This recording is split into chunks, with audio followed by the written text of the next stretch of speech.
Chapter 2443, Unshakable Zero-Wing Dark Knight Empire, Dark Knight City, Starlink's residence, which should have been prosperous and lively, was extraordinarily quiet. A large number of Starlink's experts stood guard outside the guild hall. There were even Tier 3 experts among them.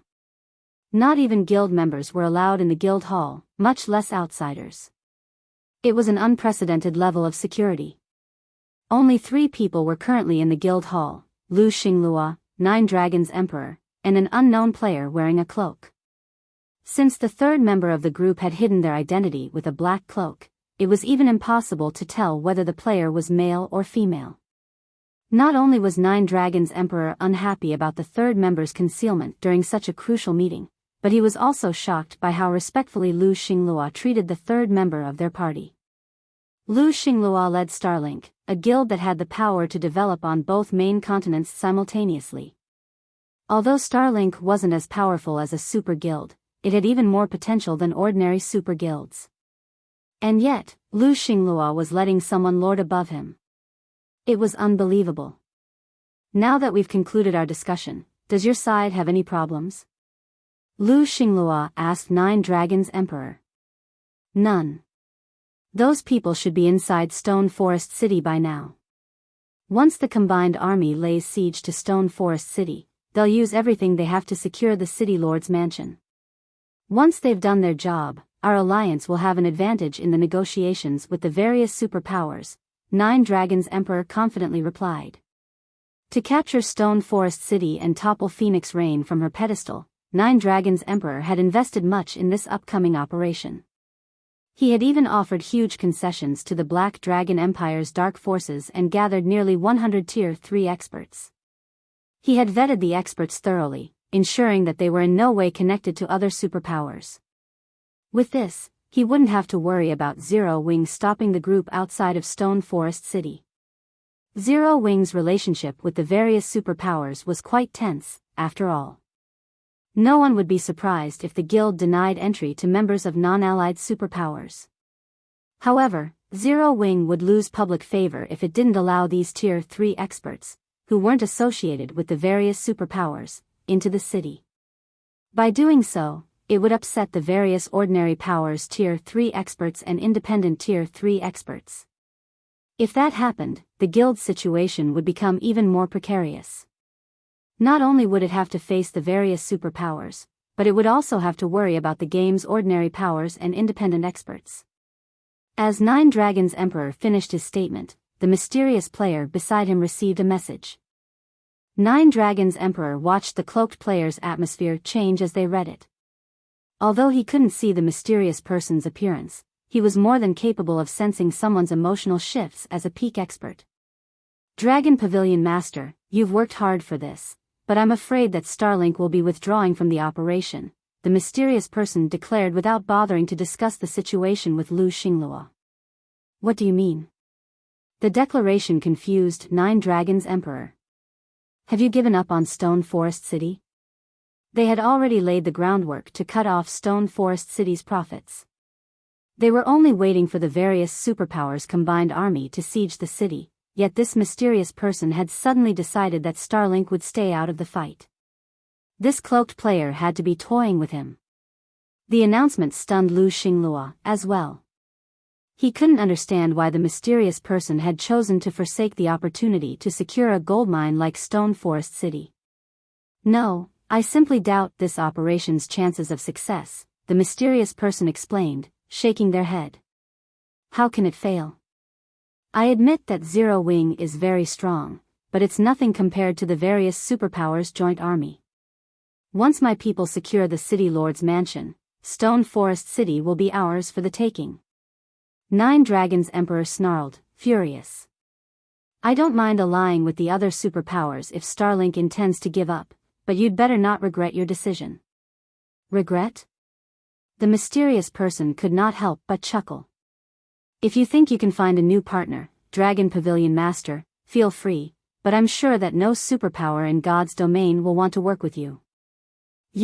Just as Nine Dragons Emperor was about to argue, he received a message from Martial Dragon. The message was simple: Stubborn Heart and the others have abandoned their partnership. Nine Dragons Emperor could only stare at the message, dumbfounded. What, exactly, had happened? As soon as Starlink gave up on their alliance, Stubborn Hearts Group had informed him of the same. Was Zero Wings so heaven-defyingly powerful that it had bought off both groups? Nine Dragons Emperor couldn't think of another explanation for the sudden development. This was an excellent chance to capture Stone Forest City. Why would anyone ignore such temptation? Don't overthink things. The reason we've decided against this operation is simple. As if the mysterious person had read Nine Dragons Emperor's mind, they calmly continued, no power in God's domain can do anything against Stone Forest City. How is that possible? Nine Dragons Emperor instinctively refuted the idea. Even if Black Flame and the Secret Pavilion are protecting the city, they can't stop several thousand Tier 3 experts. But what if the city is protected by 500 Tier 3 NPCs? The mysterious person asked. 500 Tier 3 NPCs? That. Impossible. How can Zero Wing possibly have so many Tier 3 NPCs? Not even Kingdom's capital cities are protected by so many Tier 3 NPCs. Nine Dragons Emperor shouted. He was now sure that this mysterious player had to be messing with him. If you don't believe me, take a look for yourself, the mysterious person said, and they sent Nine Dragons Emperor a recording from inside Stone Forest City. By the time Nine Dragons Emperor finished the video, he was dazed. The recording included two segments. The first half showed 200 Tier 3 NPCs guarding Stone Forest City's entrance, while the second half displayed the 200 Tier 3 NPCs patrolling around the City Lord's mansion. Although he wasn't there in person, Nine Dragons Emperor could sense the NPCs' incredible pressure. Those knights could even eliminate an army of several thousand Tier 3 experts. Meanwhile, news quickly reached the various superpowers, including Twilight City's Dragon Phoenix Pavilion. Read latest chapters at Wuxia World. EU, a guild city that's protected by over 500 Tier 3 NPCs? Isn't guild leader Black Flame a little too impressive? Who would dare attack Stone Forest City now? Blue Phoenix's jaw dropped when she heard about Stone Forest City's knights. Not even an NPC Kingdom's army could stand against 500 Tier 3 NPCs, it's no wonder why he didn't mind revealing the 12 elemental pillars. The various superpowers will have to consider their next move carefully. If they act rashly, they'll be the next to be eliminated from the competition, Phoenix Rain said, a bitter smile forming on her face as she read her subordinate's report. Not only did Zero Wing possess the 12 elemental pillars, but it had also proven strong enough to safeguard the advanced ancient barrier scrolls. As of today, the Eastern Continent's status quo would undergo a huge shift. As Phoenix Rain marveled at Zero Wing's foundations, a Tier 3 assassin knocked on her office door and entered the room. The assassin then reported, Phoenix Pavilion Master, the Great Pavilion Master requests your presence to discuss an important matter. Chapter 2444, Power expands as the sun began to set. Players flocked to the streets of White River City, with some players choosing to set up or browse through street stalls and some meeting up with friends to visit bars and restaurants. Everyone was merely going through their daily life. The only thing different today was that practically everyone in the city was discussing the same topic, Stone Forest City. Hey, have you heard? Stone Forest City actually has over 500 Tier 3 NPCs guarding it, a level 101 Guardian Knight enjoying a glass of beer in a bar said to his companion beside him. Who wouldn't know that? The video showing the city's internal situation has long since gone viral on the official forums, a level 102 elementalist retorted as he rolled his eyes at the Guardian Knight. Hee, I'm not referring to that, the level 101 Guardian Knight said, waving his hand. I have a good friend who managed to become the core member of a superpower, and he told me a juicy secret. Originally, the superpowers were planning to launch a joint attack on Stone Forest City. However, because of those Tier 3 NPCs, they all decided to give up on the endeavor. Now, some of these superpowers are even thinking of partnering with Zero Wing. Although the current Zero Wing is not comparable to actual superpowers in many aspects, due to the advantages of Stone Forest City, some superpowers are already acknowledging Zero Wing as a superpower. If Zero Wing really gains a few more superpowers as partners after this incident, I believe it won't be long before it actually becomes a superpower in God's domain. My friend also said that now is a good time to join Zero Wing. If we wait until Zero Wing becomes an actual superpower, it will be much more difficult to join then. My friend is planning to withdraw from his guild and has invited me to join Zero Wing together with him. After giving the matter some thought, I decided to go with him. Why don't you come with me? With your strength, once we join Zero Wing, we'll definitely have a great time there. We might even become one of Zero Wing's main force members. Really? The level 102 elementalist asked. At this moment, let alone this elementalist, even the other experts inside the bar who had overheard the Guardian Knight's words were tempted. The conditions to join a superpower were extremely stringent, and the conditions to rise through the ranks in a superpower were more stringent. Moreover, the various superpowers generally had their important positions reserved for particular people already. Even if players had the required strength and talent for a specific position, they wouldn't have the opportunity to get promoted to said position. However, it was a different story for Zero Wing. Although Zero Wing wasn't a superpower yet, it had already gained the recognition of many superpowers. With the massive advantages Stone Forest City provided, it was only a matter of time before the guild became a superpower. In other words, Zero Wing's influence would still expand rapidly in the future. After all, the amount of territory Zero Wing currently held was only at the standard of first-rate guilds. There would be plenty of empty positions to fill in the future. Now was the best time for independent experts like themselves to join Zero Wing. Of course. Why would I lie to you? According to my friend, quite a few superpowers have sent representatives to negotiate a partnership with Zero Wing already. Once the actual negotiations are over, this piece of news will become impossible to hide. While not many players know about this matter, we should use this opportunity to join Zero Wing. If we're lucky, we might get assigned directly to a good team, the level 101 Guardian Knight said earnestly. Truthfully, if not for our close relationship and you being strong enough, I wouldn't have asked you to come with me. Zero Wing's recruitment standards had always been very high. Its requirements for becoming a core member were even higher, the half-step refinement realm standard. Meanwhile, although the level 102 elementalist was an independent player, he served as the vice-commander of one of the Twin Towers Kingdom's top adventurer teams. As for his strength, he had already reached the refinement realm standard and would be considered an absolute expert in first-rate guilds.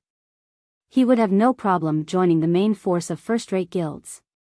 However, as he wished to join the main force of superpowers and not first-rate guilds, he had only been mingling with adventurer teams all this time. Alright, I'll contact my commander afterward.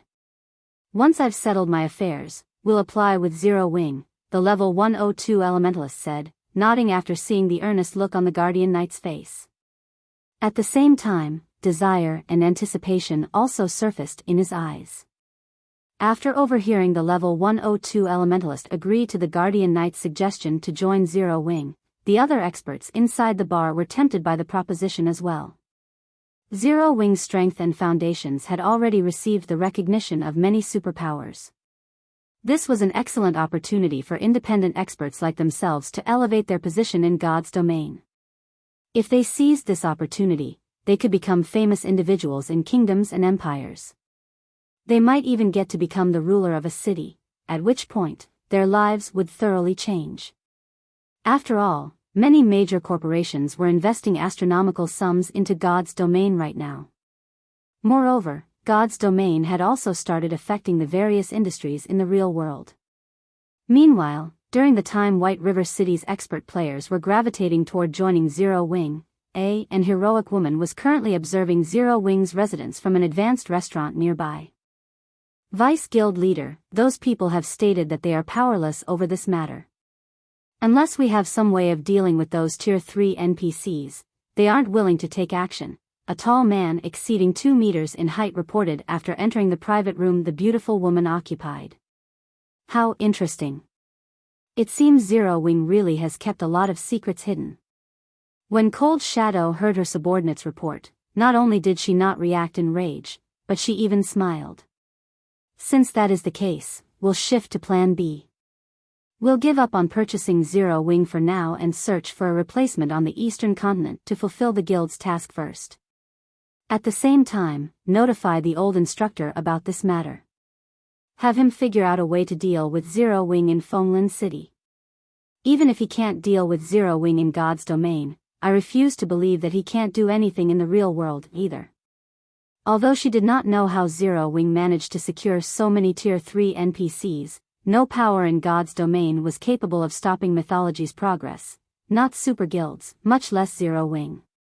Moreover, although many superpowers had chosen to partner with Zero Wing after this incident, even more superpowers had secretly started taking action against Zero Wing. After all, Zero Wing had touched upon their profits. Meanwhile, during the time Zero Wing's position and the number of experts the guild possessed were continuously rising, Feng was frantically producing the 12 elemental pillars in the candlelight trading firm. Due to Stone Forest City's display of strength, Giant's Heart, Unyielding Soul, and 13 Thrones, which were originally planning to buy only a small number of the advanced Ancient Barrier, decided to place huge orders instead. Including the Secret Pavilion's order, Feng now had to supply a total of 700 sets of 12 elemental pillars, far beyond his expectations. As a result, Feng had become rich overnight. Including the income Stone Forest City generated, only a few superpowers in existence could rival the liquid funds he currently had on hand. This was especially true in regard to magic crystals. Currently, Feng had 4 million magic crystals on hand. Even after expending some on the 12 elemental pillars production, he would still have a frightening amount left. Guild leader, thus far, 3 superpowers have come to seek a partnership with us. They're willing to use a portion of their realms of refinement legacies to exchange for the 12 elemental pillars. Moreover, during this period, a large number of experts have applied to join the guild. Currently, we have accepted over 2,000 experts, among which, over 30 are in the refinement realm. A few Tier 3 experts have also joined us. At this rate, it won't be long before we have more than 100 Tier 3 experts and 200 refinement realm experts, Aqua Rose reported excitedly as she looked at Feng. 200 refinement realm experts. This number might not be comparable to what superpowers possessed, but this many refinement realm experts would resolve Zero Wing's manpower shortage. Moreover, the guild could also field many more exploration teams in level 100 neutral maps. We have so many already. Feng was surprised to hear Aqua Rose's report. He never thought that revealing his Night Division's strength would bring such excellent results to the guild. Originally, he had only planned to use the Night Division as a deterrent against the various superpowers. After all, if Zero Wing truly fought against the various superpowers' joint army, the best result would be a Pyrrhic victory since Tier 3 NPCs were not invincible. Moreover, they were as difficult to resurrect as personal guards. Players, on the other hand, were different. Even if players died, they would be as good as new in less than an hour. At worst, they would lose some combat power. However, they would still be Tier 3 players, and their combat power would still triumph over Tier 2 players. This was also the reason why expert players were the true representation of a guild's foundations and strength, while NPCs only served as a supporting tool and could never become a guild's true power. Meanwhile, if the number of refinement realm experts Zero Wing had reached 200, then Zero Wing would have the capital to truly contest with the various superpowers over hegemony in God's domain. However, just like you've anticipated, the various superpowers have also started taking joint action in level 100 neutral maps. Not only have they started targeting our people, but they've also placed restrictions on materials for high-level potions and tools. This situation has forced us to purchase materials from the Secret Pavilion at a high price, Aqua Rose said, frustrated. Although Zero Wing had won the war without shedding any blood and received acknowledgement as an equal from many superpowers, it had also become an eyesore for many other superpowers. Now, these superpowers no longer treated Zero Wing as a negligible existence but as a competitor. They sure have moved quickly. Feng smiled bitterly, shaking his head. Have Fire dance and the others get ready. Once I'm done making the 12 elemental pillars, we'll head over to the western continent. Feng was not surprised by the actions the various superpowers took. After all, there was only so much profit to go around in God's domain. It was only natural for Zero Wing to face heavy resistance when trying to get a larger cut of the cake. However, he did not pay much heed to this matter, because he had a much more worrisome problem to deal with, which he had been ignoring due to the guild's inadequate strength. Now that Zero Wing possessed a city in a level 100 neutral map and he had become a lord himself, he had no choice but to worry about the aggression of the dark forces.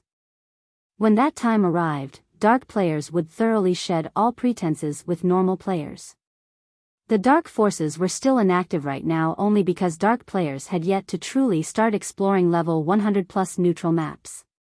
However, as more dark players reached Tier 3 and explored the various level 100 plus neutral maps, they would come across dark forces that had been banished by the various kingdoms and empires to level 100 plus neutral maps.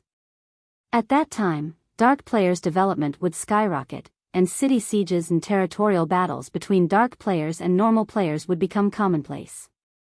Without sufficient strength, guilds wouldn't even be able to survive out in the fields.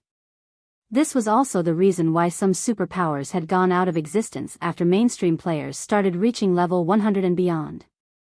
To ensure Zero Wing's continued development in level 100 plus neutral maps, he had to nurture a large number of Tier 3 experts as soon as possible. Moreover, the guild also had to be capable of mass-producing level 100 plus top-tier weapons and equipment. Simply relying on field bosses and team dungeons would not keep the guild alive. Hence, sufficient materials were necessary. I'll notify them right away. Upon hearing Feng's words, Aqua Rose could not help rejoicing. She had always been very curious about the western continent. Following which, Feng spent the next few days working in his special forging room and ended up producing as many as 3 sets of 12 elemental pillars. At the same time, his efforts had also brought him to level 110, his leveling speed not the slightest bit slower than that of players grinding out in the fields. Of the 3 sets, 800 sets were meant to fulfill the orders from the Secret Pavilion and Zero Wing's other partners, while the remaining 500 sets were reserved for Zero Wing's expert teams. During the time the various superpowers were making use of their 12 elemental pillars to achieve extraordinary results in level 100 neutral maps, Feng led Aqua Rose and other members of Zero Wing's core upper echelon to the Demon Wolf Mountain Range's teleportation gate. After spending 20,000 magic crystals, Feng's team of 10 transformed into streaks of light and disappeared into the Silver Gate. The intercontinental teleportation took several minutes to complete. When everyone opened their eyes again, what appeared before them was a desert completely devoid of life. So, this is the western continent? Aqua Rose was surprised as she looked at the endless desert around her. The reason for her surprise was the scarcity of mana in this place. The ambient mana was actually thinner than even the mana in the eastern continent's forbidden lands. She could tell that she would have great difficulty casting Tier 3 spells here despite her high-ranking mana body. Weaker Tier 3 players might not even be capable of using their Tier 3 skills and spells and might be limited to skills and spells of weaker tiers. Sure enough, the mana density here is much lower than on the eastern continent. When Feng sensed the ambient mana, he was similarly overwhelmed by a sense of discomfort. It had already been a long time since he had experienced such a low mana density environment. However, he did not dwell on the matter, just immediately recorded the coordinates of the teleportation gate here and summoned his Thunder Eagle. He then took a look at the system map and brought everyone toward the nearest NPC city. Read latest chapters at Wuxia World. The desert that housed the teleportation gate was much larger than Feng initially expected, taking more than 2 hours of flight to exit. During their journey, they had discovered plenty of level 100 plus Great Lords and Grand Lords and even level 120 mythics. Fortunately, the Thunder Eagle was sufficiently fast, so they were able to escape these mythics' attack range in time. Had they been using land mounts, they would have most definitely suffered annihilation. Guild leader, there's a battle involving tens of thousands of players over at that demonic silver mine, Aqua Rose said, curiosity gleaming in her eyes as she gazed at a nearby mine from the Thunder Eagle. A demonic silver mine was merely a grade 3 vein, yet it had actually incited a battle between tens of thousands of players. Moreover, not only were the participants of this war level 105 plus experts, but there were even 100-odd tier 3 experts among them. This was practically a war between two superpowers. The Azure Chamber of Commerce? When Feng studied the players fighting below, he noticed that the commander of the mine's defenders was someone he was familiar with, Yan Shaoqian, a genius on the Azure Chamber of Commerce's fast track. Chapter 2445. You have two choices, Guild Leader. Is it someone you're familiar with? Aqua Rose asked curiously when she saw Feng muttering to himself. The Western continent was utterly foreign to Eastern continent players like themselves. Although the distance separating the two main continents was not as great as the distance between the main continents and the various other worlds, in God's domain, it was as if a barrier existed between the two main continents. Not only was information on the two main continents segregated, but even the cultures of the two continents differed significantly. For example, players of the same class would give the impression that they possessed a completely different class depending on which continent they played on. Their combat styles would be quite dissimilar. On the Eastern continent side, battles were fought using mainly a combination of combat techniques and skills or spells, with mana control playing only a supporting role. Meanwhile, on the Western continent, battles were fought using mainly a combination of mana control and skills or spells, while combat techniques were only for support. Aside from the difference in combat styles, the greatest contrast between the Eastern and Western continents was the management styles that the various kingdoms and empires adopted. On the Eastern continent, NPC kingdoms and empires relied on their national armies to manage their cities. On the Western continent, however, NPC cities were managed by the Adventurers Association. The various kingdoms and empires' armies only served to maintain the safety of their respective countries' borders and fend off the main forces of the demonic creatures. As there existed many demonic creatures on the Western continent, armies of demonic creatures regularly invaded kingdoms and empires. In fact, these demonic creatures would launch attacks on towns and cities once every 2 or 3 days, which was much more frequent than the monster sieges on the Eastern continent, and sometimes even capture those on the borders. If the various kingdoms and empires failed to reclaim those captured towns and cities, the player's range of activity would shrink significantly. Conversely, the more demonic towns and cities the various kingdoms and empires captured, the larger the player's range of activity would become. The Western continent did not have any clearly defined neutral maps, and the territory the various kingdoms and empires possessed was in constant flux. Hence, the Western continent was labeled the demonic creature continent, and battles on a national scale occurred here much more frequently than on the Eastern continent. It wouldn't even be surprising for a kingdom that had faded out of existence to reappear. If the 10 from Zero Wing could have someone familiar with the Western continent guide them, it would save them a lot of trouble. After all, the Western continent's situation was ever-changing, and players not familiar with the Western continent would most likely have a very difficult time mingling here. We're not familiar with each other, just acquaintances, Feng replied, shaking his head as he looked at Yan Shaoqian, who was fighting while commanding the battle. He had come to know Yan Shaoqian only because of the Azure Chamber of Commerce's alchemy competition. Although he had heard that Azure would be sending Yan Shaoqian to the Western continent to receive priority grooming, he never thought that he would encounter the woman here. Currently, Yan Shaoqian was already a level 106, tier 3 great mage. She was also equipped in quite a few pieces of level 105 fine gold equipment, and the purple crystalline staff she wielded even radiated the glow unique to epic items. At a glance, it was obvious that the staff was a level 100 plus epic weapon. At this stage of the game, her equipment standard definitely ranked at the peak of God's domain. Moreover, her mana control had improved by a significant margin since Feng last saw her. Now, she was actually capable of casting her spells at a completion rate of 95% or above. The power her spells exhibited could rival the attacks of Grand Lords of the same level. While Feng's group was quietly observing the battle below, the players fighting inside the mine had similarly noticed Feng's group. Who are those people?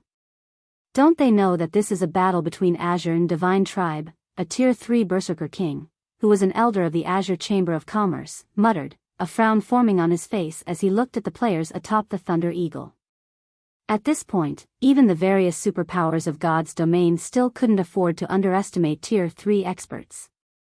Meanwhile, from what the Berserker King could tell, Feng's group of 10 were all Tier 3 experts. To ordinary superpowers, they would indeed pose a significant threat. However, to superpowers like the Azure Chamber of Commerce and Divine Tribe, a force of 10 Tier 3 experts was nothing to worry about. Nevertheless, on the Western continent, what the various powers found most troublesome was when other people suddenly appeared in a battle between two powers. This was because nobody could guarantee whether this third party would simply spectate and do nothing, or try to take advantage of the situation. Hence, whenever a third party appeared, the two combatant powers would first take care of this unknown factor before resuming the battle. The Azure Chamber of Commerce and Divine Tribe were superpowers that everybody on the Western continent knew of.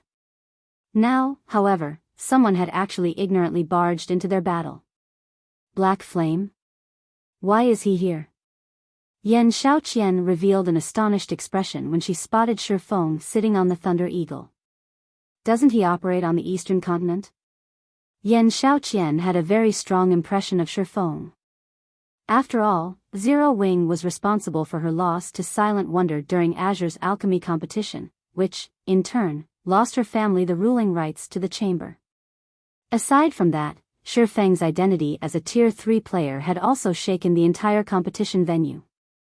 Back then, not a single superpower had managed to produce a Tier 3 player, yet Feng had succeeded in becoming one himself.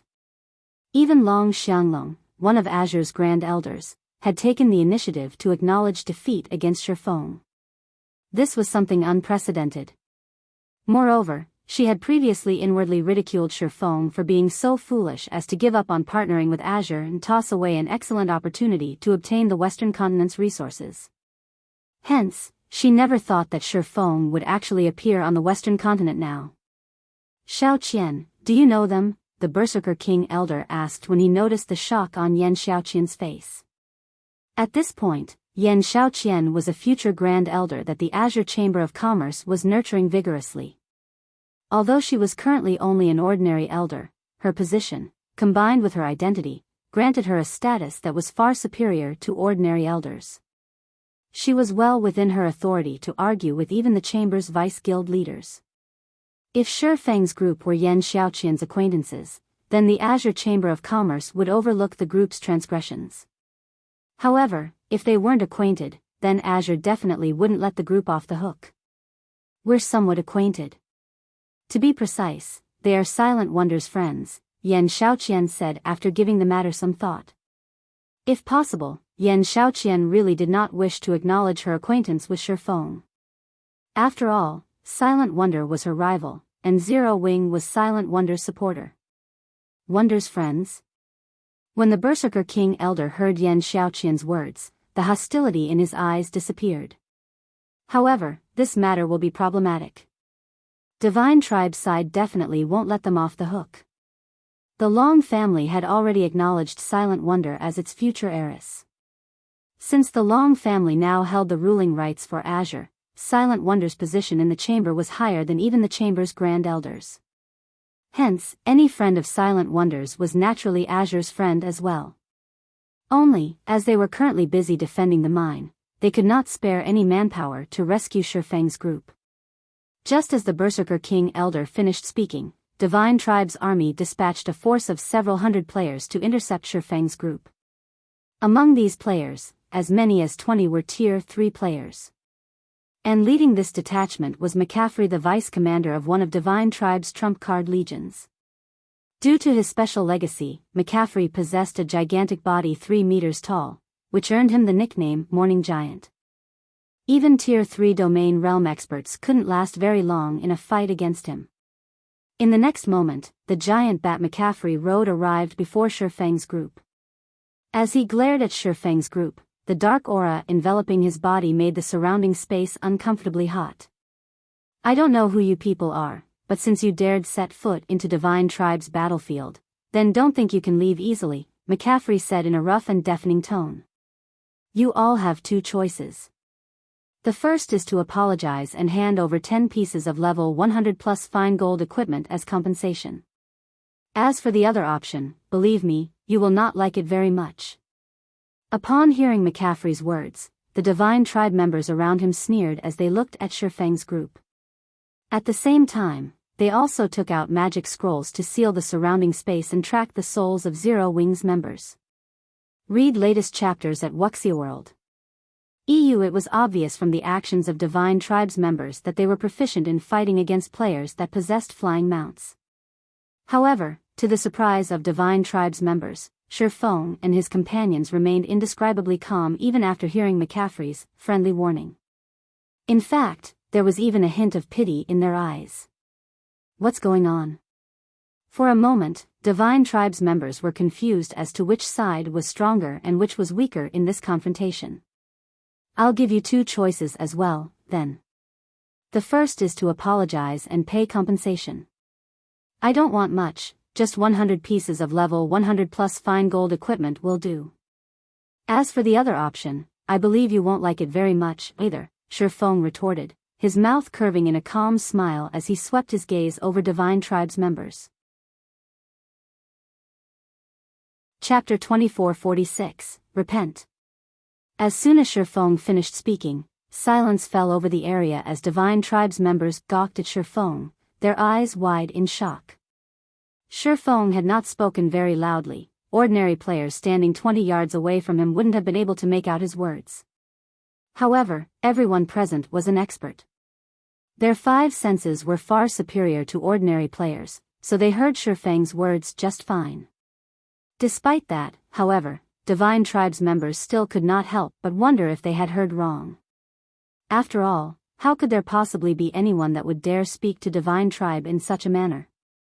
Not even the Azure Chamber of Commerce's guild leader would dare speak to Divine Tribe in such an arrogant manner, yet a random tier 3 player like Feng actually had? Did you guys not hear what our guild leader said? If you apologize quickly and hand over 100 pieces of level 100 plus fine gold equipment as compensation, then we will let this matter slide. Otherwise, the consequences definitely won't be something you'd be willing to bear. Kola repeated Feng's words as he looked at the stunned Divine Tribe members. Unlike Feng, Kola had shouted, and his words echoed throughout the entire mine below. Let alone the several Divine Tribe members before him, even the tens of thousands of players in the mine below heard him loud and clear. Who are these people? They actually dare spout such nonsense against Divine Tribe? Although I don't know who they are definitely dead now. They won't die just once today. Now that they've provoked Divine Tribe in such a manner, Divine Tribe will surely kill them back to level 0. The Azure Chamber of Commerce's members were stunned as they looked at Feng's group on the Thunder Eagle. Even their chamber's guild leader did not dare behave so arrogantly before Divine Tribe. Divine Tribe was a top-ranking super first-rate guild. When God's Domain first launched, Divine Tribe was already very close to becoming a super guild. Moreover, due to God's Domain's growing popularity, Divine Tribe had received capital injections from several major corporations. At this point, Divine Tribe's strength already rivaled super guilds. In fact, it was even stronger than some of the ordinary super guilds. This was why Divine Tribe dared to contest with the Azure Chamber of Commerce for the demonic silver vein. Xiao Qian, are these people insane? The Berserker King Elder from Azure asked, similarly stunned by this situation. He had thought that Feng's group might turn around and flee, or that Feng's group might seek help from Azure. What didn't occur to him was that Feng might actually provoke Divine Tribe without hesitation. At this moment, even if Azure's guild leader showed up, it would still be impossible to dissuade Divine Tribe from taking action against Feng's group. Yan Xiaoqian was likewise confused by this situation. If possible, she really wished to ask Feng what he was thinking. He can't be thinking that this place is like Demon Stone Town and that nobody can do anything to tier 3 players, right? As Yan Xiaoqian looked at Feng, the only explanation she could think of for this situation was that he believed that no superpower would dare to touch him just because he was a tier 3 player. After all, the various superpowers had shown the swordsman great respect back at Demon Stone Town. However, the situations now and then were completely different. Back then, Feng could indeed act arrogantly as a Tier 3 player, as none of the various superpowers could do anything to him. Now, however, every superpower had at least several dozen Tier 3 experts under their command. Let alone Tier 3 peak experts, even Tier 3 apex experts no longer had the qualifications to act arrogantly before the various superpowers. This was especially true on the Western continent, which was infested with demonic creatures. Players living here had much more combat experience than players living on the Eastern continent. The legacies and various items used by the Western continent's players for combat were also much stronger than those found on the Eastern continent. Let alone dealing with Tier 3 players, the various superpowers wouldn't have trouble dealing with even Tier 3 NPCs. After all, the armies of demonic creatures had commander-level monsters that could rival NPCs when it came to intellect. In the end, however, the various superpowers had still slain those intelligent monsters. While Yan Shaoqian and the other members of Azure were stunned by Feng's crazy actions, McCaffrey suddenly smiled on the giant bat's back. Very good. It seems you didn't come here in ignorance. Otherwise, you wouldn't have the guts to provoke Divine Tribe, McCaffrey said, a cold glint flashing in his eyes as he looked at Feng. This will make things simple. Repent of your provocations. Otherwise, only eternal hell awaits you all.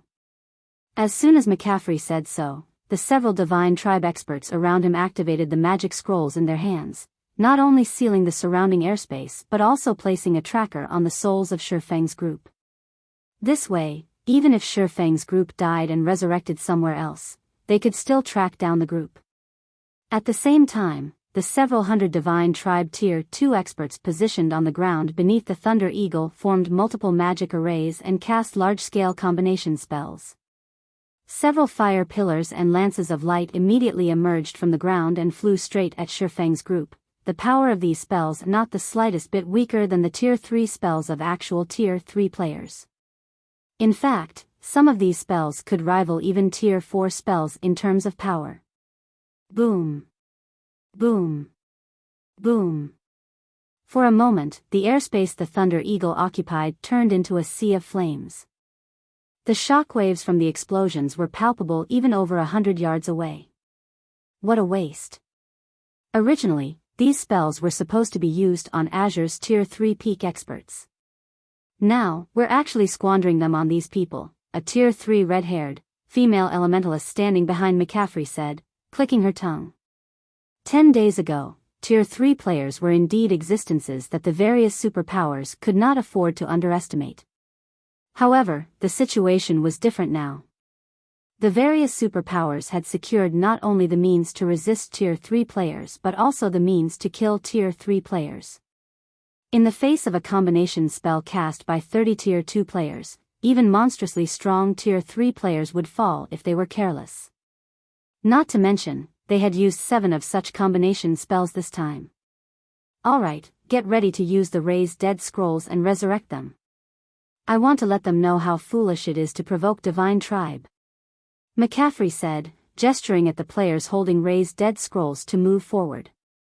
The raised dead scroll was a precious tool that could be found only in ancient ruins. The scroll's original function was to resurrect comrades that had fallen in battle. However, it was also useful when they wanted to repeatedly kill enemy players. Yet, after the Divine Tribe members holding the raised dead scrolls tried to resurrect Feng's group, they could not help staring at their scrolls in confusion. What's wrong? Why aren't you resurrecting them? McCaffrey demanded after seeing that the raised dead scrolls remained in his subordinate's hands. Vice Guild Leader, for some reason, these raised dead scrolls can't resurrect them. The scrolls might be broken, a Tier 3 ranger reported. Broken? McCaffrey was a little surprised at this situation. He then returned his gaze to the sea of flames before him. Read latest chapters at Wuxia World. The raised dead scrolls had never failed to activate before. If the resurrection failed, then that could only mean one thing. The target of resurrection was still alive. In the next moment, the flames started scattering, and the perfect figure of the Thunder Eagle appeared hovering amidst the remnant flames. Surrounding the Thunder Eagle was a barrier that thoroughly isolated the flying mount from the inferno. This barrier was the product of Feng's absolute domain. "Since you're done attacking, it's my turn now," Feng declared. He then raised his arm and started incanting, casting Flame Domain on McCaffrey's group. Chapter 2447, 7 Luminaries rings true power. As Feng started chanting, a twofold magic array with a 60-yard radius appeared above McCaffrey and his several hundred members. A large-scale destruction spell? Not bad. When McCaffrey saw the two gigantic, crimson magic arrays above him, he was slightly surprised. He had never thought that a swordsman like Feng would possess such a rare spell. He immediately shouted to his subordinates, "Everyone, use instantaneous movement scrolls and get out of here." Large-scale destruction spells were no longer foreign to God's domain's various powers. Such spells were commonly used during guild wars as they were the most effective in large-scale combat. Hence, the various powers had thought of an appropriate countermeasure. They'd use instantaneous movement scrolls to escape the spell's AoE as quickly as possible. Although large-scale destruction spells were frighteningly powerful, they had very long cast times. Once one noticed a player casting a large-scale destruction spell, they could easily flee the attack with an instantaneous movement scroll. Of course, large-scale destruction spells still had massive effects. Guild wars were generally chaotic, involving extremely large numbers of players. Some players were bound to fail their escape attempts due to enemy interference or lack of instantaneous movement scrolls. Large-scale destruction spells would still hit quite a few players, proving effective regardless. However, McCaffrey only had several hundred subordinates with him, and they were all Divine Tribe experts. Every one of them had a few Tier 2 instantaneous movement scrolls, not to mention the Tier 1 version. They had all prepared these scrolls on the off chance that they were attacked with large-scale destruction spells or war weapons like gnome cannons. Following their orders, Divine Tribe's experts pulled the scrolls from their bags. Meanwhile, McCaffrey steered his flying mount out of Flame Domain's range. However, just as everyone began to flee, the twofold magic array above them completed and began to absorb mana from its surroundings. Like a black hole, the array drained all of the mana within a 500-yard radius. Now, not only was the area around the magic array devoid of mana, but the array's rapid mana absorption had also created spatial distortions within the area. For a moment, the sky darkened, and all players within Flam range felt stifled as if they had just fallen into a bottomless swamp. What's going on? Why has the sky gone dark? It's so hard to breathe or move. My instantaneous movement scroll won't activate? No, that's not right. It's not just instantaneous movement scrolls. I can't even use my Tier 2 blink spell. What kind of large-scale destruction spell is that? The Divine Tribe members within Flame Domain's AoE panicked, losing their composure. Before they could regain their senses, however, mana began to gush out of the twofold magic array above the battlefield. In the next moment, towering pillars of fire rose from the ground. Every Divine Tribe member within range was instantly incinerated. Even some of the weapons and equipment they dropped scorched to black, turning into nothing more than scrap metal. The flaming pillars' intense temperature melted the dirt under their feet to white-hot magma. Players could even feel the pillars' heat waves from several hundred yards. As if time had frozen, the tens of thousands of players in the mine stared at the rising pillars of fire in stunned silence. What did he do? Shock and curiosity swam in Yan Xiaoqian's gaze as she glanced at Feng, who remained standing on the Thunder Eagle's back. From what she could tell, Feng had only used one large-scale destruction spell, but aside from McCaffrey and the Tier 3 players on his flying mount, every player from Divine Tribe had lost their minds. They had all pulled instantaneous movement scrolls from their bags, yet they stood to watch Feng's spell erupt. It almost looked like Divine Tribe were performing with Zero Wing for the Azure Chamber of Commerce. However, Divine Tribe was a top-ranked super first-rate guild that could even rival super guilds, and they were currently on the Western continent, not the Eastern continent. There was no way Divine Tribe would go to such lengths to show respect for a guild leader from a pseudo-superpower like Zero Wing. Yan Xiaoqian and Azure's members weren't the only surprised players. Even Feng was taken aback by his results. Casting Flame Domain with a mana body is actually this powerful? Feng could not help but glance at the 7 Luminaries ring on his finger after watching several hundred Divine Tribe members turn into ash. Although he had known that skills and spells would become considerably more powerful when players reached Tier 3 and acquired their mana bodies, he hadn't thought that the 7 Luminaries ring's activatable skills would become this strong. He had only intended to use Flame Domain to scatter Divine Tribe's members. Their team's combination spells were a challenge to deal with, and if he allowed Divine Tribe's Tier 2 experts to use those spells freely, even he would struggle against them. He hadn't actually expected to annihilate all of those Tier 2 experts with one Flame Domain. And the spell had even absorbed all available mana within a 500-yard radius. He had only seen such fearsome spells a handful of times, even during his previous life. Robbing an area of its mana was a terrifying ability in God's domain. Mana was the foundation of everything in the game. It was both the source of life and the source of power. Exposing a player to an area devoid of mana was even more torturous than sending someone into the vacuum of space. Not only couldn't players use skills and spells in an area empty of mana, but even survival would be a problem, especially for players that hadn't yet obtained a mana body. Exposure to such an area was practically fatal. While Feng stared at his 7 Luminaries ring, McCaffrey gave the swordsman a grim look.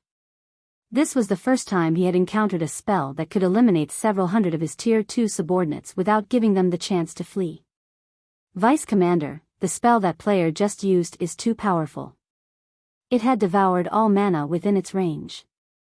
Tier 3 players like us might be fine in such an environment, but Tier 2 players are sheep for the slaughter, the red-haired, female elementalist behind McCaffrey said as she watched Feng's group with a serious expression.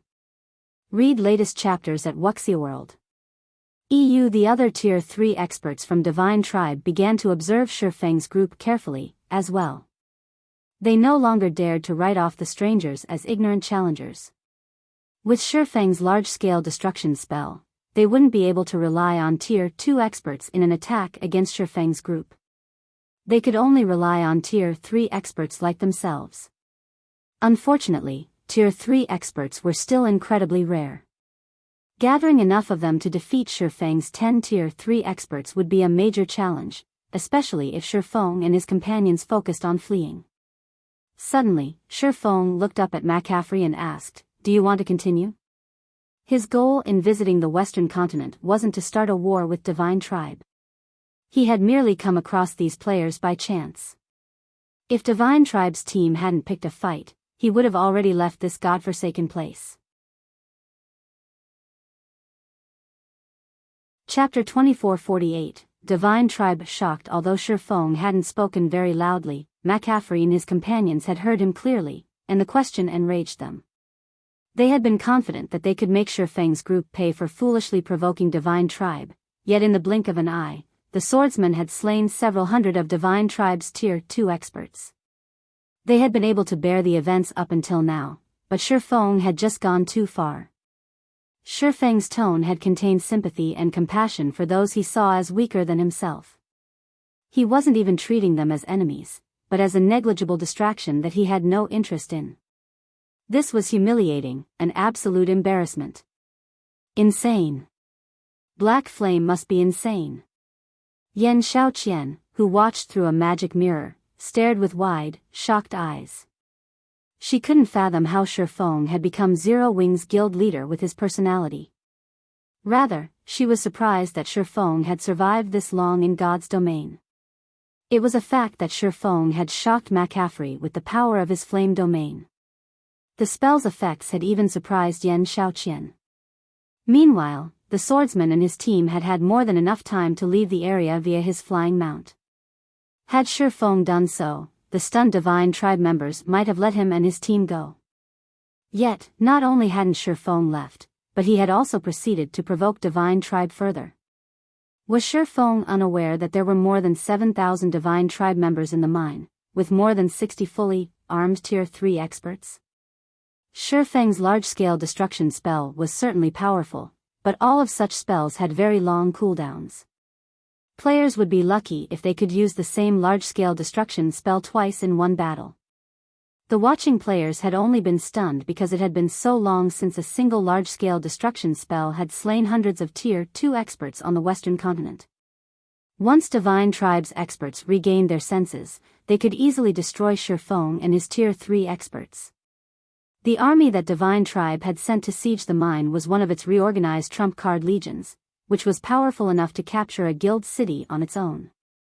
The army had more than one way to defeat Tier 3 players in their way. It wasn't limited to combination spells. However, what truly surprised Yan Shaoqian was Aqua Rose and the others' behavior from behind Feng. Despite Feng's rampage, none of them had tried to stop him. They had merely watched as if they weren't involved at all. She even wondered if Aqua Rose and her companions were from Feng's guild. Continue? Punk, you must be suicidal. You've only cast a powerful large-scale destruction spell, yet you think you can behave as you wish before Divine Tribe, a Tier 3 ranger bellowed, enraged, from behind McCaffrey. Without even waiting for a command, the ranger retrieved 3 crystalline arrows, decorated with runes, from the quiver on his back and fired them at Feng. The instant these 3 crystalline arrows flew from the ranger's bow, they broke the sound barrier, releasing a sonic boom that rocked the area. Space itself began to destabilize from the arrow's power. These 3 projectiles were more than capable of heavily injuring a Grand Lord of the same level, and they were so fast that they became invisible to the naked eye.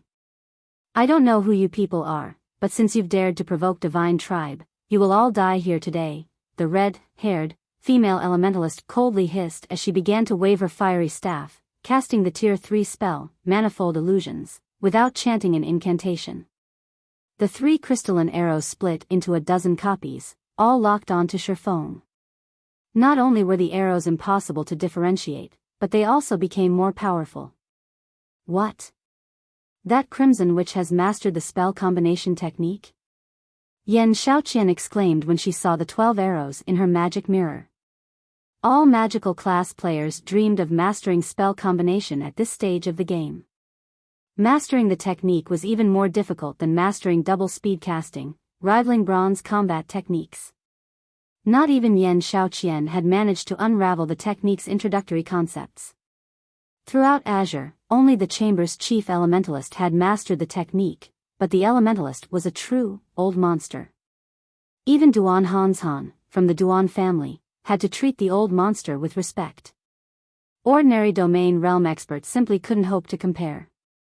And yet, the Divine Tribe's Crimson Witch, who had only recently reached the domain realm, had mastered the spell combination technique.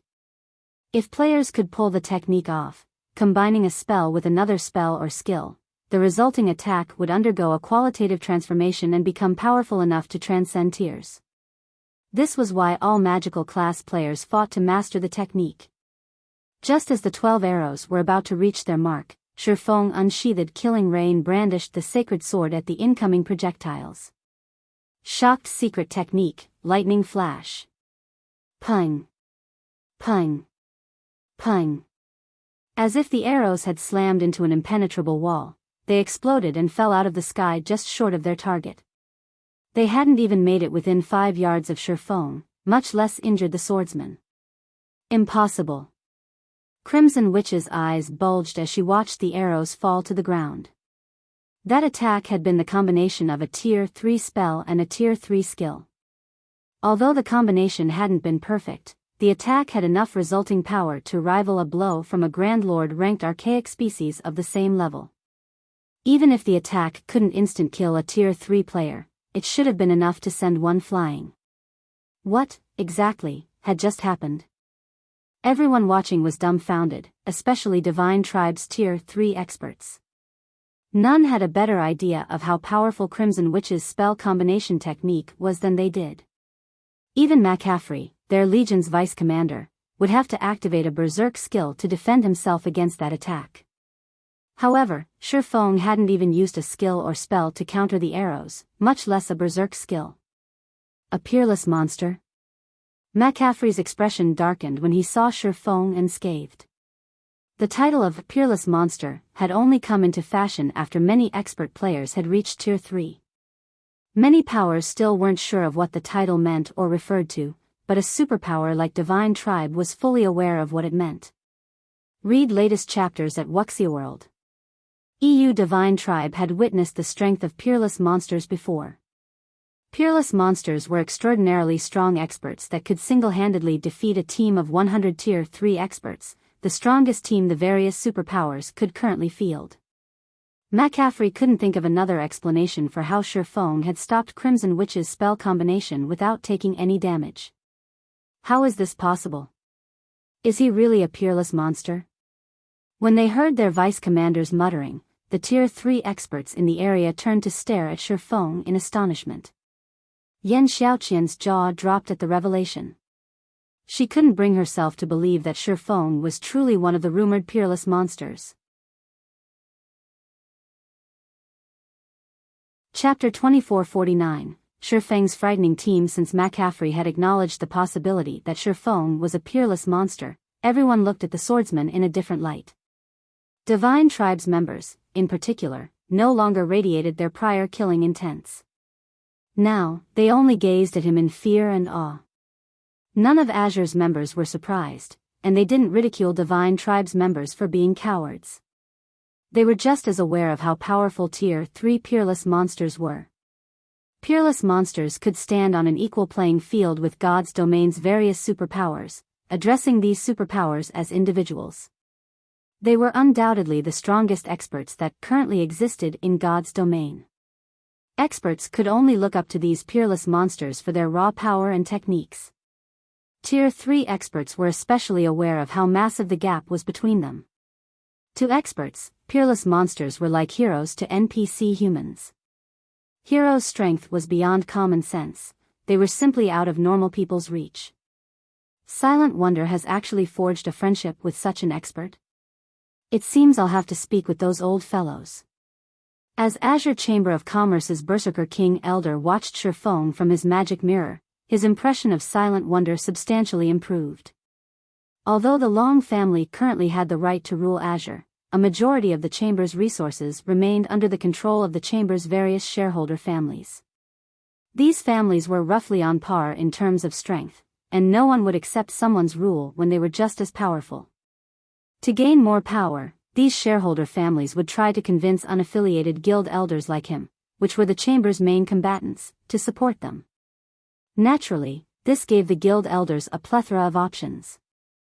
Generally, this Berserker King Elder maintained a neutral stance in Azure, but a few of his close friends had chosen a side.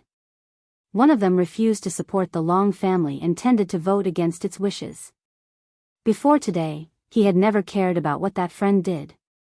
The Long family's hold on Azure wasn't exactly secure. However, now that he had discovered that Silent Wonder, the Long family's heiress, had a relationship with a peerless monster, his friend would have to consider the Long family's directives carefully, particularly Silent Wonder's interests. Killing Tier 3 experts was an effortless task for a peerless monster. Such players wouldn't need traps or ambushes to kill Tier 3 players, and unless his friend had the protection of another peerless monster, he would dig his own grave by acting against the Long family. While Azure's guild elders secretly planned on how to build a closer relationship with the Long family's Silent Wonder, Crimson Witch stared at Feng with a grim expression from the back of McCaffrey's giant bat. You must be mistaken, Vice Commander. How can he possibly be a peerless monster? Everyone is aware of the peerless monsters on the Western continent, and that guy doesn't match any of their descriptions, Crimson Witch argued, refusing to believe McCaffrey's assumption. Confidently, she continued, he must have consumed some kind of potion that skyrocketed his strength before he came here. Fortunately, those potions' effects don't last long. As long as we drag this fight out, he'll expose his weakness. She instinctively refused the idea that Feng was a peerless monster. There weren't that many in God's domain, after all, and most of them were from super guilds, while the rest were from super first-rate guilds. However, she had never seen the six-winged guild emblem Feng wore. How could he possibly be a peerless monster? No, I don't think he's just consumed a potion. Any potion that can increase a player's strength would make the mana around the player unstable. Regardless of how good his control over mana is, there's no way he could conceal berserk mana. I saw no sign of the mana around him going berserk when I observed him with my mana eyes. In fact, the mana he's radiating is even denser than yours, McCaffrey said, shaking his head. His fear finally began to show as he watched Feng. How is that possible? Crimson's mana body is at peak gold rank with a 97% completion rate. With the addition of her fire demon bloodline, only the guild leader and elders have denser mana than hers. How can that guy possibly surpass Crimson? The tier 3 ranger beside Crimson Witch said. Crimson Witch's mana body was one of the best available in God's domain. Matching hers would already be impressive, surpassing her would be almost impossible. I wondered if I had misinterpreted what I saw, too, but I checked him with mana eyes multiple times, and the results were all the same. Moreover, the gap between him and Crimson is distinct, McCaffrey insisted with a bitter smile. From what he could tell, the mana radiating off of Feng was nearly twice as dense as Crimson Witch's. Although McCaffrey was reluctant to acknowledge this, his mana eyes had never failed him, and such a huge error in judgment was impossible.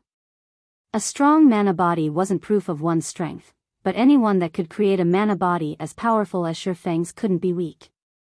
A mana body's construction was an immensely difficult task, and without sufficient strength, doing so was impossible. There was something else that McCaffrey hadn't revealed to his comrades. Of the 9 players that accompanied Feng on the Thunder Eagle's back, 3 had mana bodies that rivaled Crimson Witch's, and 1 was even stronger than his elementalist. Not even Divine Tribe could muster a force of such caliber. Vice Commander, what should we do?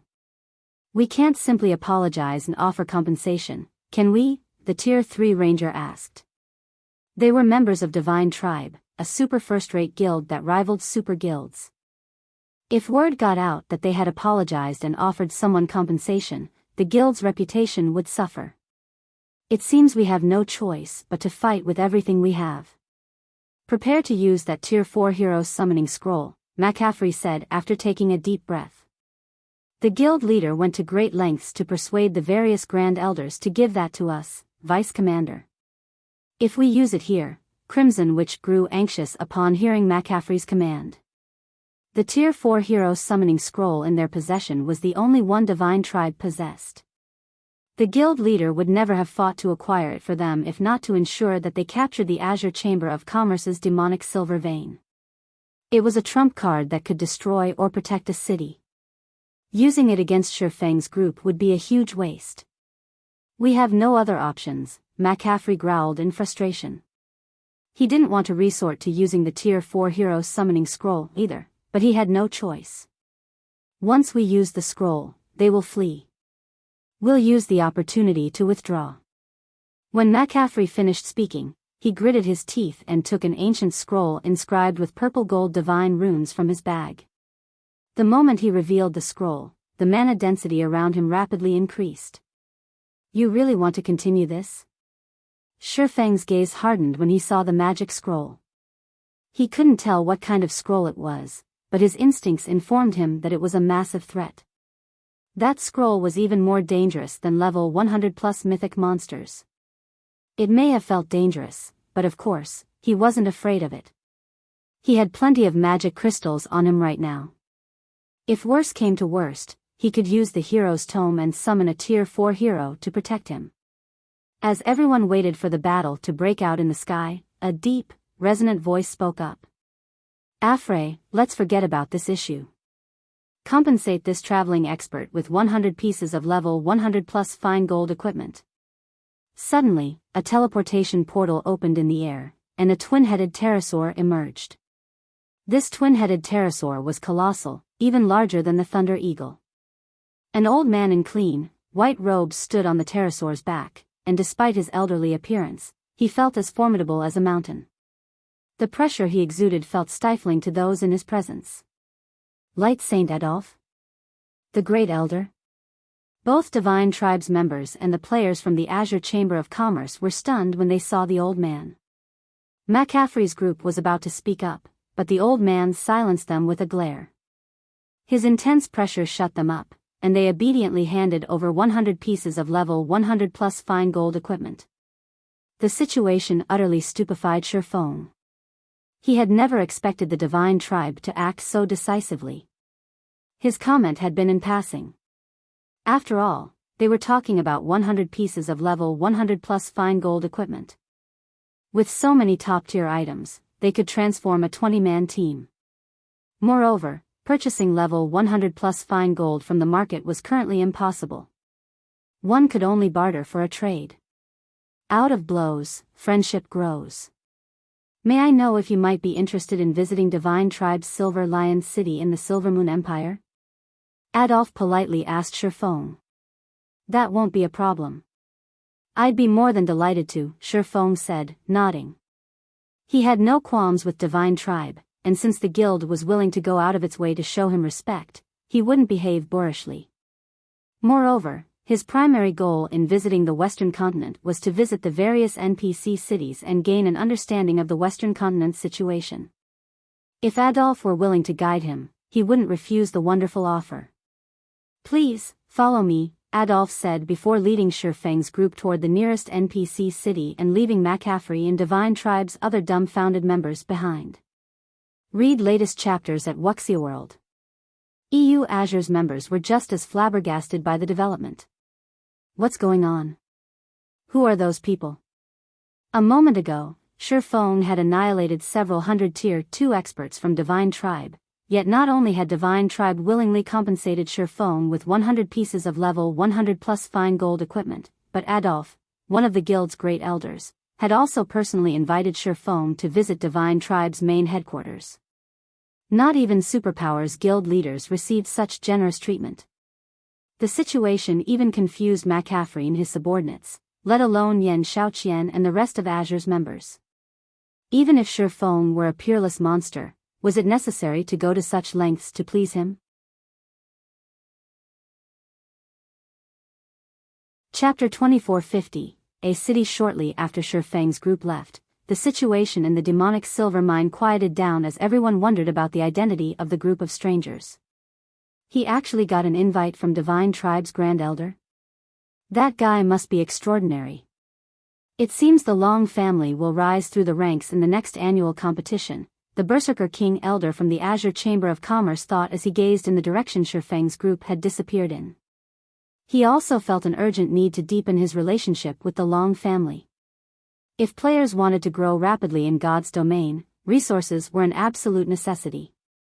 However, items such as weapons, equipment, skill books, and combat techniques required a lot of time to obtain, especially for players that worked alone.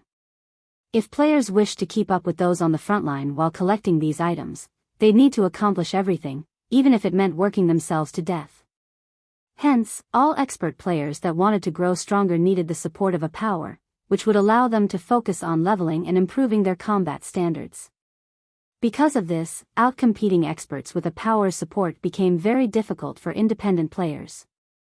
The Chamber's several main families controlled most of the Azure Chamber of Commerce's resources, and although guild elders, such as himself, controlled a small portion as well, it simply couldn't compare to the stock the main families had access to.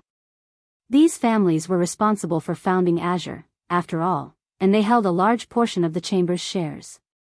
It was only natural that most of Azure's resources were allocated for them.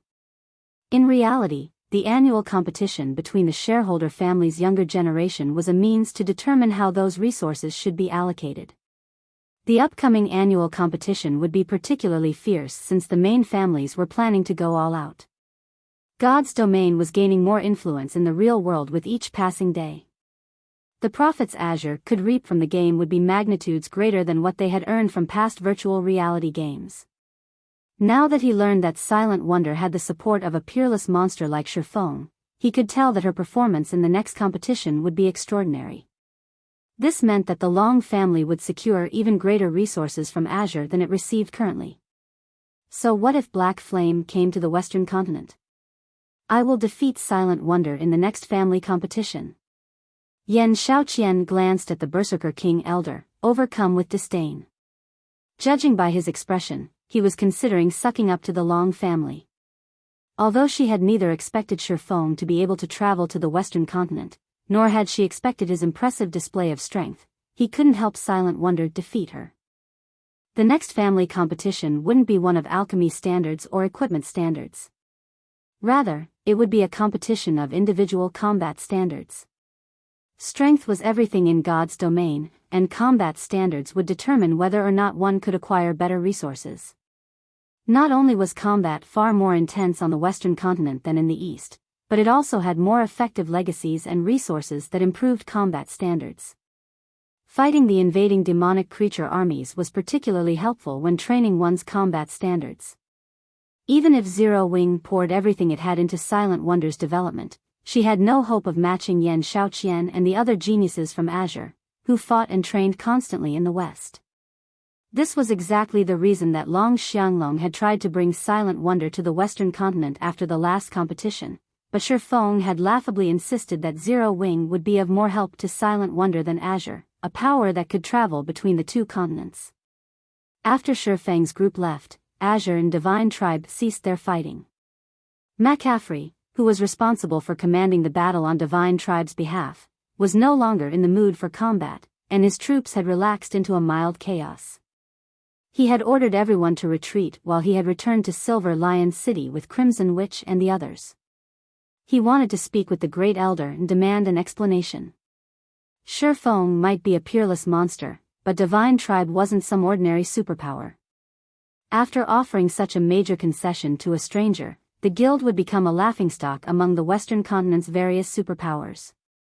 Silvermoon Empire, Silver Lion City. Several bright flashes illuminated the city's teleportation hall as Feng's group entered Silver Lion City, the Silvermoon Empire's second-largest NPC city, alongside Great Elder Adolf.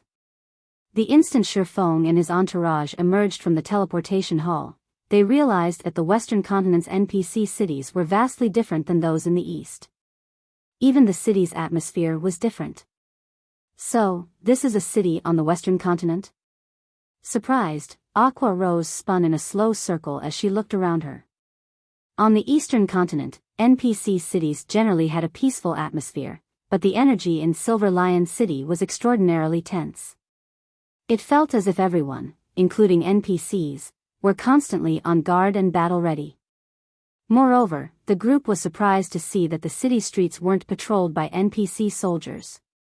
Rather, Divine Tribe's members and NPCs from the Adventurers Association were maintaining order.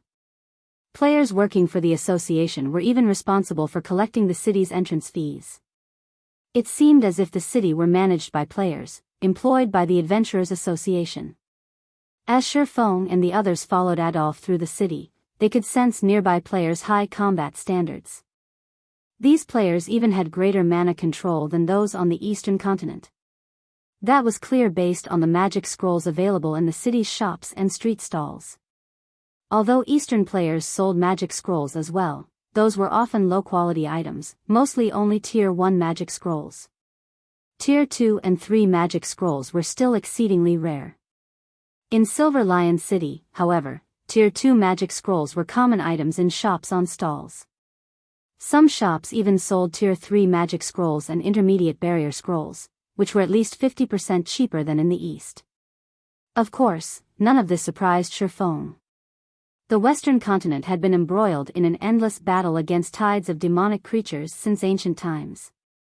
Thus, its magic research was far more advanced than in the East, especially when it came to mana utilization.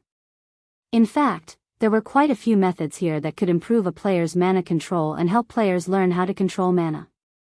Mana control was especially important to magicians. The greater a magician's mana control was, the easier creating magic arrays would be. Due to the Western continent's research, there were far more magicians here than on the Eastern continent. Feng even thought that the West's superpowers likely possessed master magicians at this stage of the game.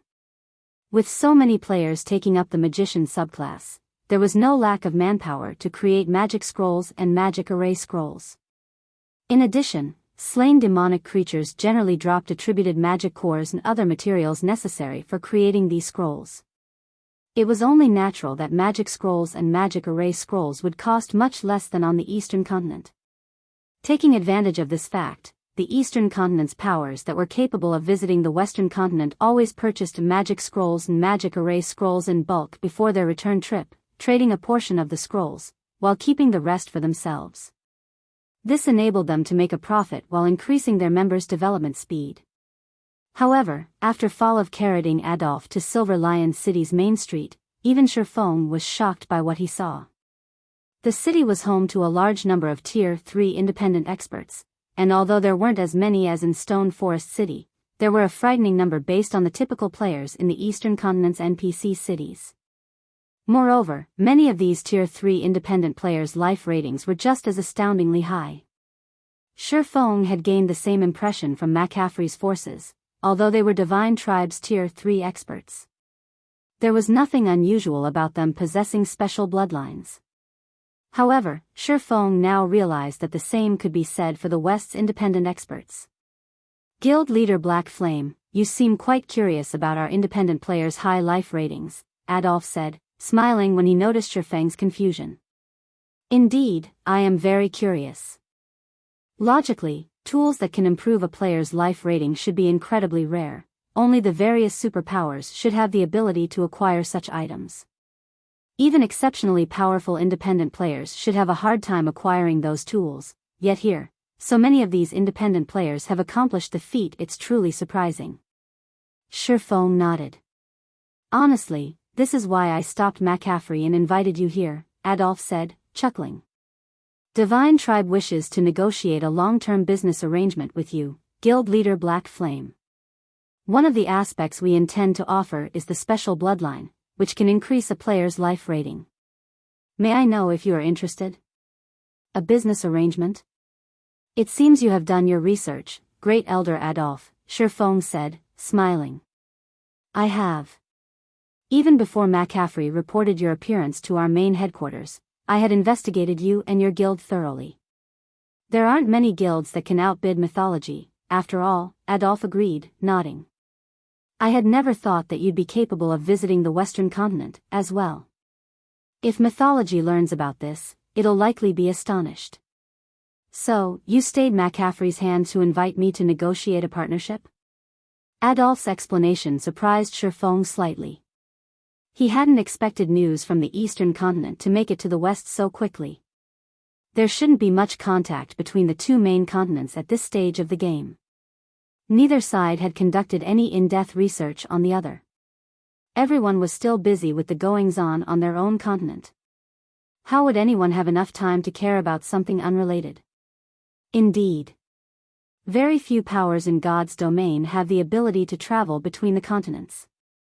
Divine Tribe has constantly been trying to send players to the east to develop, but we've failed to find an appropriate method of travel. Although we've considered working with other superpowers that can do so, their asking prices are too steep, Adolf said. Which leads us to you. Your arrival is wonderful news for Divine Tribe. I also believe that Zero Wing will require a powerful partner in the West. Even if you're capable of supplying a large amount of resources, you don't have the required connections to sell or trade them. Read latest chapters at Wuxia World. As Adolf had revealed, he had investigated Zero Wing thoroughly. Although Zero Wing appeared prosperous on the surface, it was plagued by many crises. Right now, the guild urgently needed a large number of peak or Tier 3 experts to protect it. Otherwise, it would only be a matter of time before the guild crumbled under its own weight. Fortunately, Divine Tribe could offer Zero Wing the solution to this problem. You are correct. Zero Wing does need a powerful partner on the Western Continent, and Divine Tribe seems to fit the bill. However, I have one request, Feng said. He very much agreed with Adolf's estimation. Initially, he had considered allying with the Azure Chamber of Commerce, but it already had the ability to travel between the main continents. Even if Silent Wonder negotiated the alliance for him, he'd only obtain limited benefits. Request? Curiously, Adolf continued, please, tell me, Guild Leader Black Flame. It's simple. I need to establish a city on the Western Continent. If Divine Tribe is willing to assist in this regard, it will be Zero Wing's sole ally in the West, Feng earnestly promised.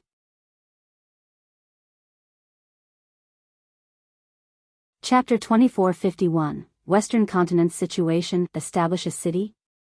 Feng's request stunned Adolf for a moment. He even wondered if this guild leader was pulling his leg.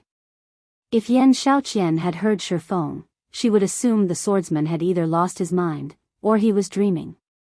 As on the Eastern Continent, players could establish guild towns and cities in the West, but because of a few differences, there were far fewer guild towns and cities on the Western Continent.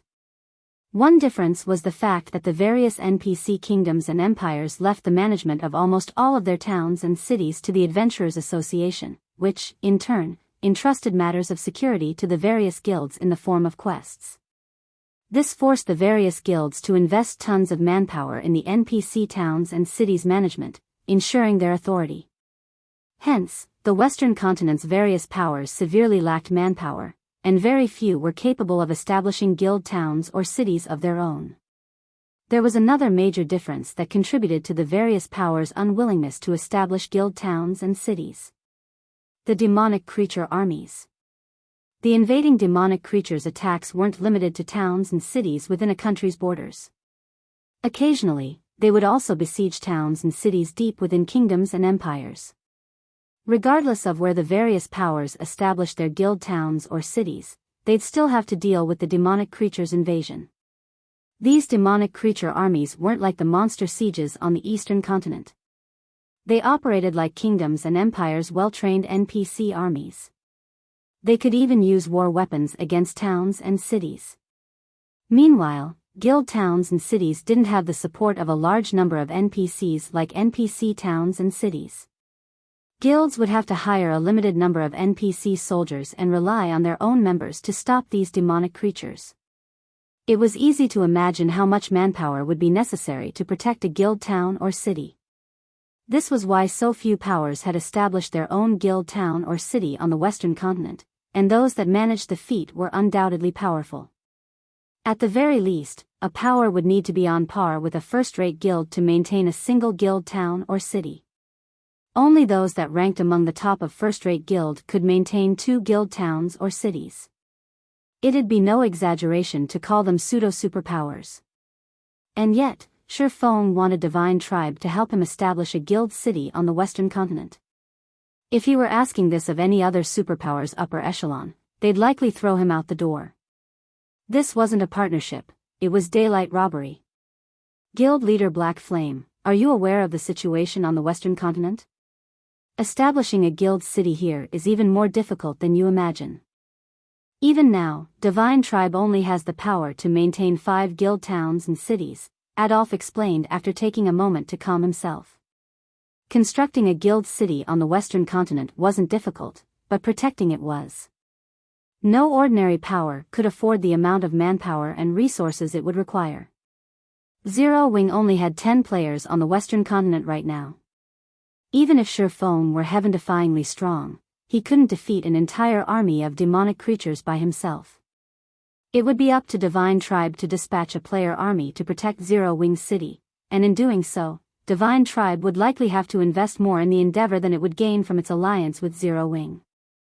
Zero Wing was only a pseudo-superpower in the East right now, it didn't have much influence, and it could only secure a limited amount of resources. Moreover, the manpower Divine Tribe would have to invest would be manpower the guild couldn't use in the future. It simply wasn't a worthwhile trade. I understand how difficult it is to establish a guild city on the Western Continent, which is why I'm asking for Divine Tribe's help. Feng nodded while chuckling. If your guild can agree, I am willing to purchase 3 million magic crystals of rare materials from Divine Tribe at market price. Feng knew a little about the Western Continent's situation, so he knew that establishing a guild city here would be a major challenge, especially for Zero Wing, a guild that didn't even have a hint of a foundation in the West.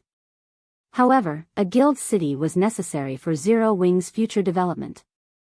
Without one, the guild wouldn't have a foothold in the West and would be subjected to the local power suppression. This was why the various powers, who could travel between the continents, always established strongholds in both places. The Azure Chamber of Commerce's Demonstone Town, which stood outside of the Fire Dragon Empire, was one such example. With its own trade hub, Azure didn't have to worry about superpower suppression, even if they grew jealous. He also needed a guild city to deal with an even greater problem. More powers would establish routes between the two main continents as time passed, and when they did, Zero Wing would face even more competition. Even Divine Tribe might find a way to the eastern continent, and when it did, it would sell its resources in the east rather than rely on Zero Wing as a middleman, earning more profits as a result. Thus, it was imperative that Zero Wing have its own guild city on the western continent. 3 million magic crystals. Adolph's eyes grew wide as he stared at Feng in shock, and his breathing grew labored. He had never dreamed that Zero Wing was so frighteningly wealthy. Are you telling me the truth, Guild Leader Black Flame? Magic crystals were hard currency on the western continent. Players could easily buy certain rare materials with magic crystals, while they couldn't do the same with coins. Vendors even offered discounts if players were willing to pay with magic crystals. The western continent wasn't like its eastern counterpart. Not only were magic crystals scarcer, but demand for them was higher, as well. Take the combat runes the various powers used, for example. Magic crystals were the main material to craft these combat runes. This was precisely why Divine Tribe had sent one of its trump card legions to capture Azure's demonic silver mine, despite it only being a grade 3 vein. The mine dropped magic crystals. 3 million magic crystals. It was an astronomical amount to any of the western continent's superpowers. Not only would securing 3 million magic crystals allow Divine Tribe to surpass other superpowers when exploring level 100 neutral maps, but it would also resolve the guild's lack of materials for its combat rune research, allowing Divine Tribe to craft tier 3 combat runes. Divine Tribe would be able to truly stand among the various superpowers. It might even have the potential to grow stronger than the continent's existing super guilds. Of course, but my offer does depend on your sincerity in our negotiations, Great Elder, Feng replied. When he saw the burning passion in Adolph's eyes, he could not help but marvel at the magic crystal's effects. Although Feng had been aware of how valuable magic crystals were on the western continent, he had never expected the continent's powers to be this desperate for them. Adolph was on the cusp of becoming a peerless monster himself, yet even he seemed intensely excited at the prospect of so many magic crystals. After a moment of hesitation, Adolph gritted his teeth and said, "Deal. I can represent Divine Tribe in agreeing to your demands. However, Divine Tribe can only dispatch 80,000 elites and 20,000 experts to help you defend your city. Whether or not these players will be successful will depend on your arrangements. An army of 100,000 is sufficient, but I will need to borrow one of your trump cards to capture a city," Feng agreed, nodding. An army of 80,000 elites and 20,000 experts was essentially the limit that any first-rate guild in the East could dispatch to a guild town or city. Unfortunately, maintaining the western continent's NPC towns and cities needed too much manpower. That won't be a problem. I'll send McCaffrey's Legion to assist you. However, I must warn you, if our Legion loses more than 30% of its players, they will retreat. Feng's additional request didn't surprise Adolph. Capturing an existing, hostile NPC city was the fastest way to establish a guild city in the West. Feng and Adolph then signed a contract, solidifying their agreement. The contract stipulated that Divine Tribe would gather the rare materials Feng requested within 7 days and grant Feng access to a 100,000-man army to help him protect Zero Wing City for 3 months.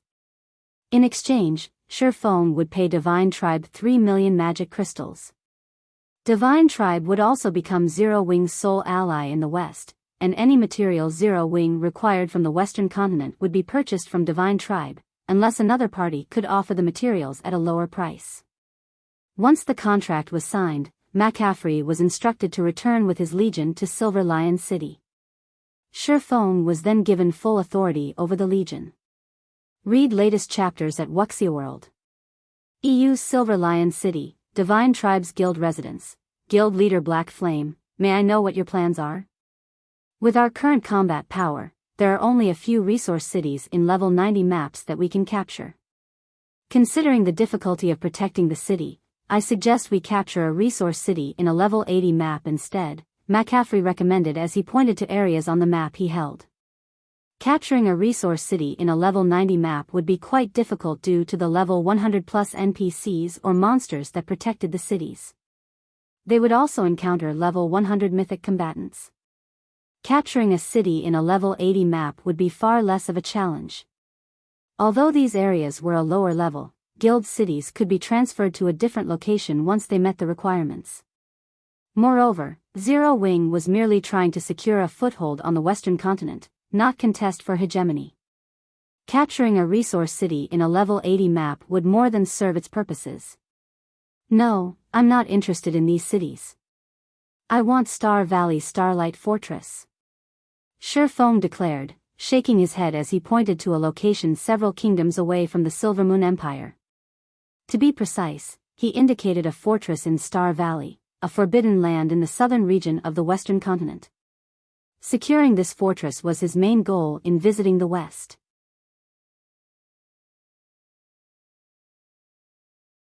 Chapter 2452, Steel Giant reappears. As soon as Feng finished his statement, the meeting room full of several dozen players fell deathly silent as Divine Tribe's members turned to give Feng disdainful looks.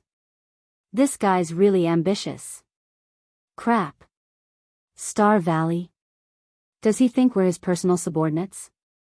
He actually wants us to go on a suicide mission. The Western continent's various superpowers were very familiar with Star Valley. They all dreamed of owning a town or city in the map. Not only was Star Valley rich in ores, but it was also home to plenty of ancient ruins. In addition, Star Valley housed one of the only two known God Mod regional dungeons on the Western continent. It was everyone's target for exploration and capture. And Feng wanted to capture the Starlight Fortress in Star Valley. Guild leader Black Flame, that area is a level 100 plus forbidden land. I'm afraid you overestimate the Silver Lion Legion. Even if with the Great Elder's 100,000-man army, I doubt we'll even get through the Starlight Fortress's gate, much less capture it, McCaffrey insisted. Rather than get angry at Feng's goal, he offered a bitter smile. If Divine Tribe had the power to capture the Starlight Fortress, it would have done so long ago. There were too many benefits to owning a fortress in Star Valley to ignore. No superpower could ignore the temptation. However, not a single superpower had successfully captured one of Star Valley's fortresses. McCaffrey acknowledged that Feng was incredibly strong, beyond the reach of ordinary Apex experts, but a handful of players wouldn't be enough to capture a fortress, especially one in a forbidden land. One would need an extremely powerful army to succeed. I understand your concerns, Vice Commander Afray. I've done my own research on the Starlight Fortress. I am sure, with the Silver Lion Legion's help, we can capture it, Feng explained. During his previous life, Star Valley had been extremely famous on the Western continent due to its abundant resources. The fortresses in the Forbidden Land were gold mines, and the various powers had investigated them thoroughly. Even a second-rate guild like Shadow had learned plenty about these fortresses. After considering the Silver Lion Legion's strength, Feng had decided that the Starlight Fortress was their best option. The Starlight Fortress was also one of the few fortresses that they had any chance of capturing. Star Valley was indeed a level 100+ neutral map, and as such, it was a dangerous location, even to veteran Tier 3 players. However, that was precisely the reason that Feng wanted it. Star Valley's fortresses had survived since ancient times, so they contained legacies that were far stronger than anything from the current era. The human race had had far more Tier 3 individuals than it did now. In fact, completing their promotion to Tier 3 hadn't been nearly as difficult during ancient times, but the human race had eventually lost many of their legacies in the countless wars since, making it far more of a challenge to reach Tier 3. If he could capture the Starlight Fortress, Zero Wing's Tier 3 experts would gain a massive boost in strength. Since you've made up your mind, I suppose I have nothing more to say, Guild Leader Black Flame. We can set out once the Silver Lion Legion has rested, McCaffrey conceded. Seeing Feng's confidence, he gave up trying to dissuade the swordsman. Divine Tribe had already forged an agreement with Feng, and it was up to him which town or city they attacked. Whether or not they succeeded was none of his concern.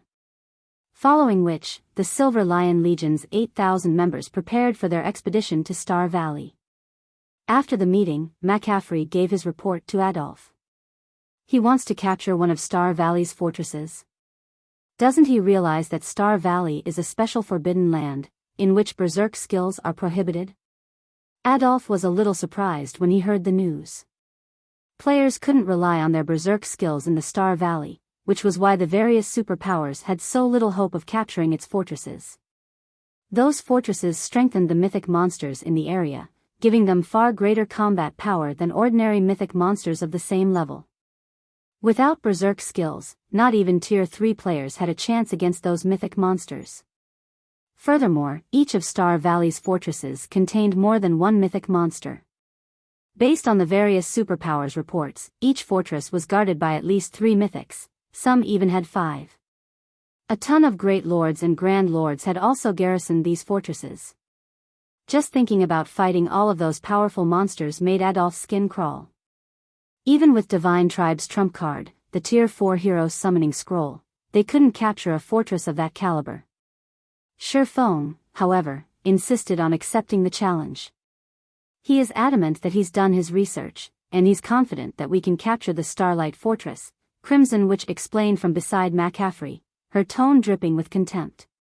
At this stage of the game, the various superpowers had barely scratched Star Valley's surface. They had barely begun to exploit the Forbidden Land's resources. To truly capture one of the Star Valley's fortresses, the various superpowers would have to wait until they had several thousand Tier 3 experts under their command. Without those numbers, killing the fortress's great lords and grand lords would be a problem, not to mention the mythic monsters. I want all of you to be careful. If you lose over 20% of your forces, retreat immediately, Adolf instructed after giving the matter some thought. The various superpowers have already begun to raid level 100 team dungeons, and they will conduct many more large-scale operations in the future. We can't afford to suffer serious losses at this crucial moment. Level 100 team dungeons are our guild's top priority. Understood. McCaffrey replied. He shared a similar opinion with the Great Elder. It was far better to focus their attention on raiding level 100 team dungeons than aim for an unrealistic goal like capturing the Starlight Fortress. Level 100 team dungeons had the weapons and equipment they needed to boost their strength by a large margin. That equipment would also help the guild's Tier 2 experts complete their Tier 3 promotion quests much sooner. Their guild would only grow stronger as a whole if they had more Tier 3 players. Following which, McCaffrey met up with Feng's group at the teleportation hall with the Silver Lion Legion in tow. They teleported to the Golden Sands Kingdom, the closest country to the Star Valley. The Golden Sands Kingdom was also a desolate country, with 80% of its territory comprised of desert. Once they had reached the Golden Sands Desert, the group continued for another 10 hours or so on mounts to reach the Star Valley's outer region. When the group arrived, the mighty Silver Lion Legion stunned the various major powers experts in the area. Although the Legion members had concealed their identities with black cloaks, their intense auras drove off any Tier 3 experts in their way. Finally, after another 3 hours of travel, Feng and his small army reached the top of a forested hill a short distance from the Starlight Fortress. From this vantage point, they could all see the massive tower in the middle of the forest and the sturdy walls that surrounded it. Oh! People have made it here already? Feng was a little taken aback to see a group of players fighting a short distance away from the fortress.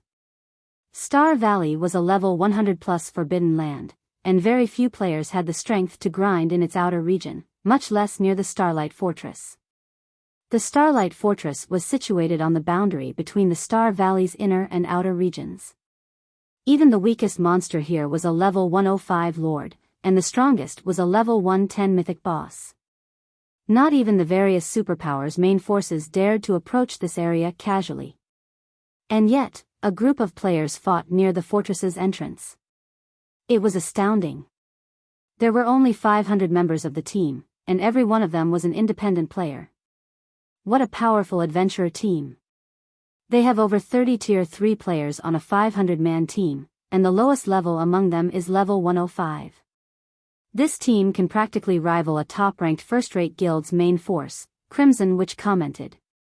Of course, when Feng's group had noticed the adventurer team, the members of that team had noticed Feng and his small army. There's so many of them, boss. What should we do? A level 106, Tier 3 Ranger asked the robust man tanking a level 110 Grand Lord ranked archaic species.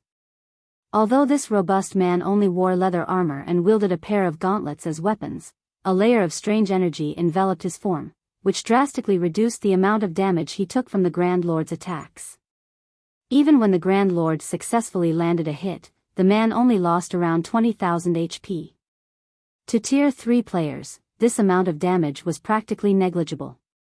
This quest boss is already in the red. Ignore them for now. If they dare try to steal our kill, we'll drag them down with us, the robust man growled. His gaze contained no fear, even after he noticed the Silver Lion Legion's overwhelming numbers. I agree. I have checked their mana signatures. They might have more players, but only 70 of them are Tier 3 players. If it comes down to a fight, we'll make them suffer. A ruthless man, who wore similar leather armor and wielded a greatsword, agreed with a sharp nod. Any other adventurer team would have likely fled if they encountered the Silver Lion Legion, but they were different. They'd never back down from a fight, even if they faced an army of 8,000 players with several hundred Tier 3 experts. Guild leader Black Flame, should we make them leave? McCaffrey asked as he turned toward Feng. They were here to capture a fortress. Even if they were merely a slightly powerful adventurer team, outsiders could affect the outcome of their operation. However, as Feng was their commander this time, and McCaffrey decided to seek his guidance, rather than take action immediately. That won't be necessary. We'll just do our own thing, Feng said, shaking his head. He had no intention of clearing out the area. Read latest chapters at Wuxia World. EU, if we don't force them to leave, Guild leader Black Flame, we won't be able to besiege the front gate, McCaffrey insisted, exasperated. The Starlight Fortress only had one entrance, and it was the least protected area.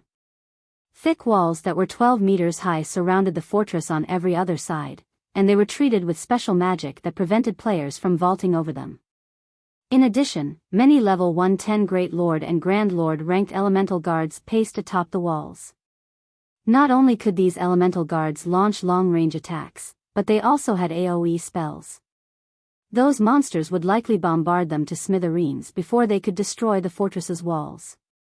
Before McCaffrey could continue, however, Feng retrieved a steel giant that blotted out the sky. The Crimson Dragon flying ship.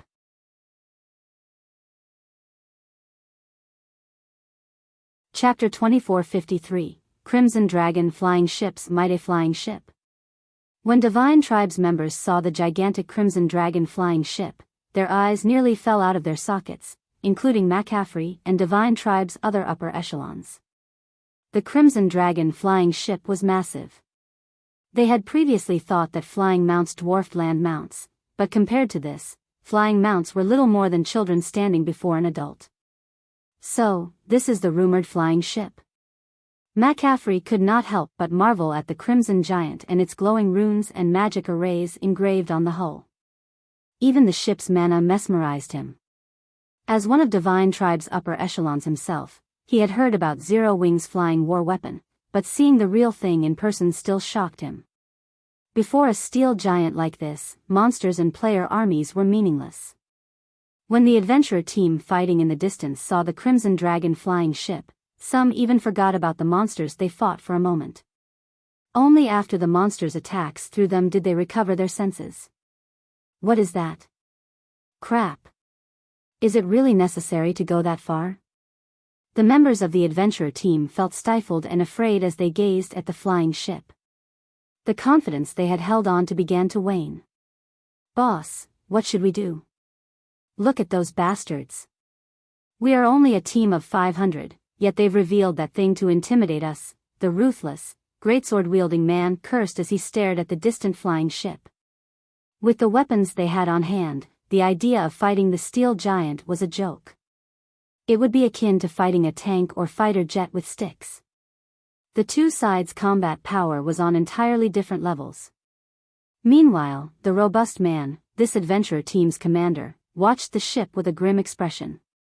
Even if he had to face several dozen Tier 3 experts all by himself, he would still have the courage to put up a fight.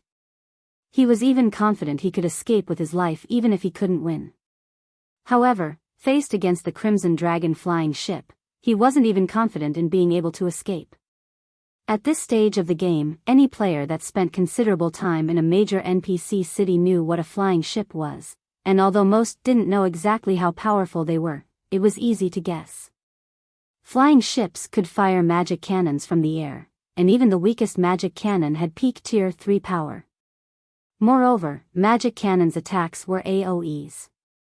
Players who couldn't fly would be nothing more than moving targets for such a vessel. Right now, their team was at the Crimson Dragon flying ship's complete mercy. If the players piloting the ship wanted them dead, they wouldn't even get a chance to flee.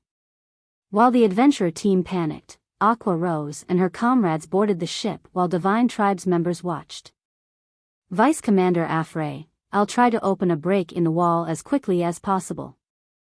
I'd like you to form a defensive line below the ship to clear out the monsters that will flood out of the fortress and help protect the Crimson Dragon flying ship from the fortress's flying monsters, Feng addressed McCaffrey, who was still in a daze. Any other power would have to enter the fortress through the front gate, but with the Crimson Dragon flying ship, it didn't matter where Feng's army attacked from. Hearing Feng's instructions snapped McCaffrey out of his daze, and pulling his gaze away from the flying ship, he turned to Feng, advising, "Do you really want to go in through the wall, Guild Leader Black Flame? That fortress has survived since ancient times, and its walls are much stronger than those of a modern fortress. Even with a flying ship, I'm afraid it'll be a challenge to break down the wall." He had still dismissed Feng's intentions of capturing the Starlight fortress, but now, he began to believe that this swordsman had the means to pull it off. Opening a hole in the fortress's defenses was the most difficult aspect of trying to capture one. All fortresses had an auto-repair feature. If players couldn't exploit that weakness before the wall began to repair itself, there would be no hope of success. Naturally, the weakest point in the fortress's outer defense was its front gate. The walls were far sturdier and had much higher durability in comparison. Relax. We should have enough time. As long as the Silver Lion Legion can keep the flying monsters off the ship, we'll be fine, Feng said, chuckling at McCaffrey's concern. Can your legion accomplish that? Destroying the front gate was the simplest method of creating a weakness in the fortress's defense, but if players opened a path by destroying a section of the wall, the monsters within would be far easier to deal with. The fortress's walls were reinforced by magic arrays, which were linked to form a complete array that enveloped the entire fortress and strengthened its allied forces. This was why the monsters within were so much more challenging to defeat than monsters in the fields. If players could destroy a section of the walls, however, they could damage the magic array engraved onto it. This, in turn, would weaken the strengthening effect the array had on the monsters within. Unfortunately, destroying the walls was normally incredibly difficult for players, many times more difficult than destroying the gate. Teams that struggled to capture a fortress wouldn't resort to attacking the more fortified walls. This was precisely the reason that Feng dared to challenge the Starlight fortress. Without current players' strength, capturing it would have been impossible. Even the weakest fortress in Star Valley was garrisoned by hundreds of thousands of monsters, of which several thousand were Great Lords, and several hundred were Grand Lords. Moreover, these monsters would respawn after a certain amount of time.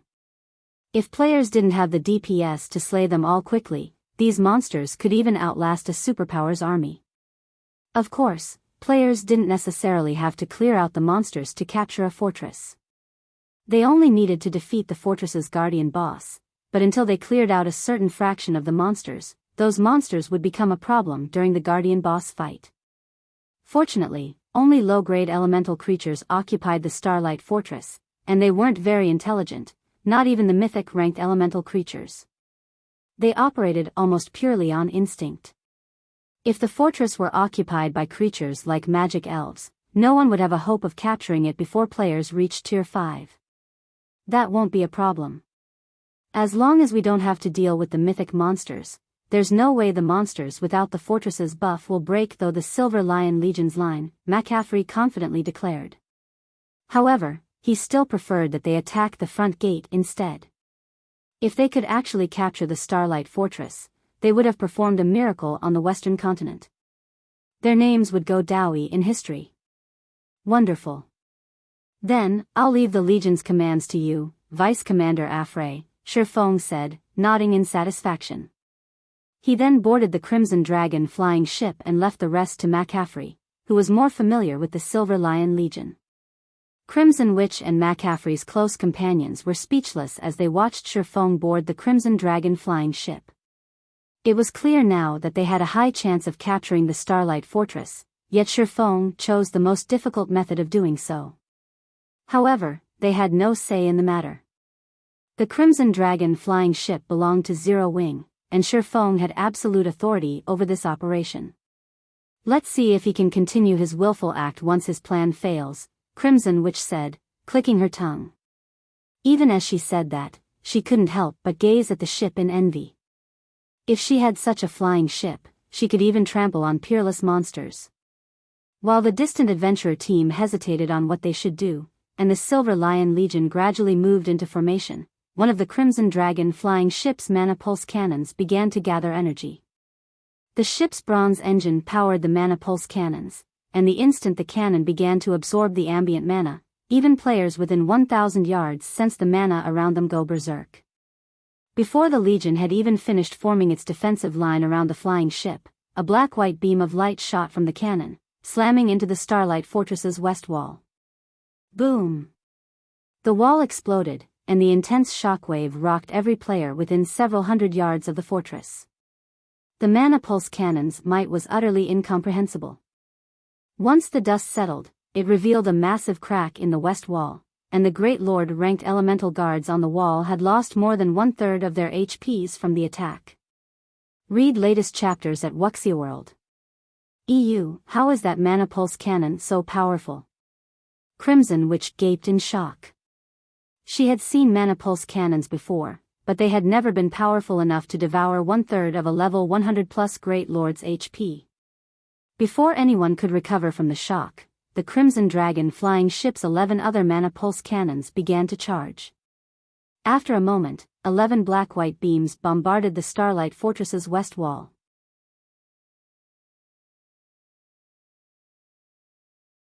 Chapter 2454, Domain Class. When the 11 mana pulse cannons bombarded the Starlight Fortress's west wall, everyone in the vicinity felt as if Armageddon had begun as the world around them trembled.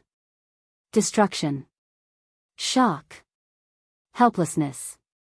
Everyone gaped as they watched the beam attacks destroy the west wall, tearing space as they passed. Isn't this flying ship a little too strong? Crimson Witch wondered. Not only was the Crimson Dragon flying ship's mana pulse cannon extraordinarily powerful, but the ship also had 12 of them in total. It was practically a flying fortress. Inwardly, she was relieved that she hadn't started an all-out battle against Feng's group by the demonic silver mine. If a battle had truly started, none of her legion would have left the mine alive, even if they had used their Tier 4 hero summoning scroll. Crimson Witch and the other Silver Lion Legion members weren't the only ones shocked. The adventurer team fighting not far from the Starlight Fortress's front gate was also stunned. A single shot from those mana pulse cannons had dealt a devastating blow across a 50-yard radius area. If all 12 mana pulse cannons fired together, one round would be enough to annihilate a 5,000-man team, much less their 500 team members. Who are those people? Aside from shock and fear, the adventurer team's members were overcome with curiosity about the identity of Feng's group. They were members of the Stormheart Adventurer Team, a top adventurer team that had survived multiple large-scale battles with demonic creatures. Stormheart was quite famous in the Golden Sands Kingdom and its several neighboring kingdoms. Once, a superpower had even approached them for help to capture a demonic creature town. Of all of the opponents Stormheart had faced before, however, none could hold a candle to the Crimson Dragon flying ship. Not even the various superpowers had such a powerful weapon. Could those players be trying to capture the Starlight Fortress? The ruthless man muttered incredulously as he watched the flying ship hover in the sky. Star Valley was a forbidden land, and its fortresses were considered forbidden lands within a forbidden land. Current players simply didn't have the strength to venture to such places. On average, the monsters within these fortresses were level 110 plus, and there were usually easily more than 200,000 of them. The fortresses were even home to level 110 plus mythic monsters.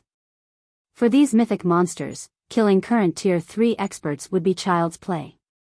Even now, the various superpowers were only capable of exploring the areas around Star Valley's fortresses. They'd have to wait until they had several thousand Tier 3 players to have even a chance of capturing a fortress. The monsters weren't even the most difficult part about capturing Star Valley's fortresses. Opening a hole in the fortress's defenses was the true challenge. If a team failed to do so, they'd never be able to send players into the fortress, making it impossible to kill the Guardian boss and secure the fortress token. That seems to be the case. Why else would they attack the Starlight Fortress directly? Stormheart's commander replied, similarly watching the flying ship with fear and awe. He had assumed that Feng's group had simply come to grind in the area and had only revealed the Crimson Dragon flying ship to scare away their adventure team. He had never thought that those players actually intended to capture the fortress, which not even the various superpowers dared to try. Before everyone could overcome their shock over watching the Mana Pulse Cannon's bombardment, the brilliant light enveloping the Starlight Fortress began to fade, revealing massive cracks in the wall. The Great Lord-ranked elemental guards stationed on the wall had also been obliterated. What power!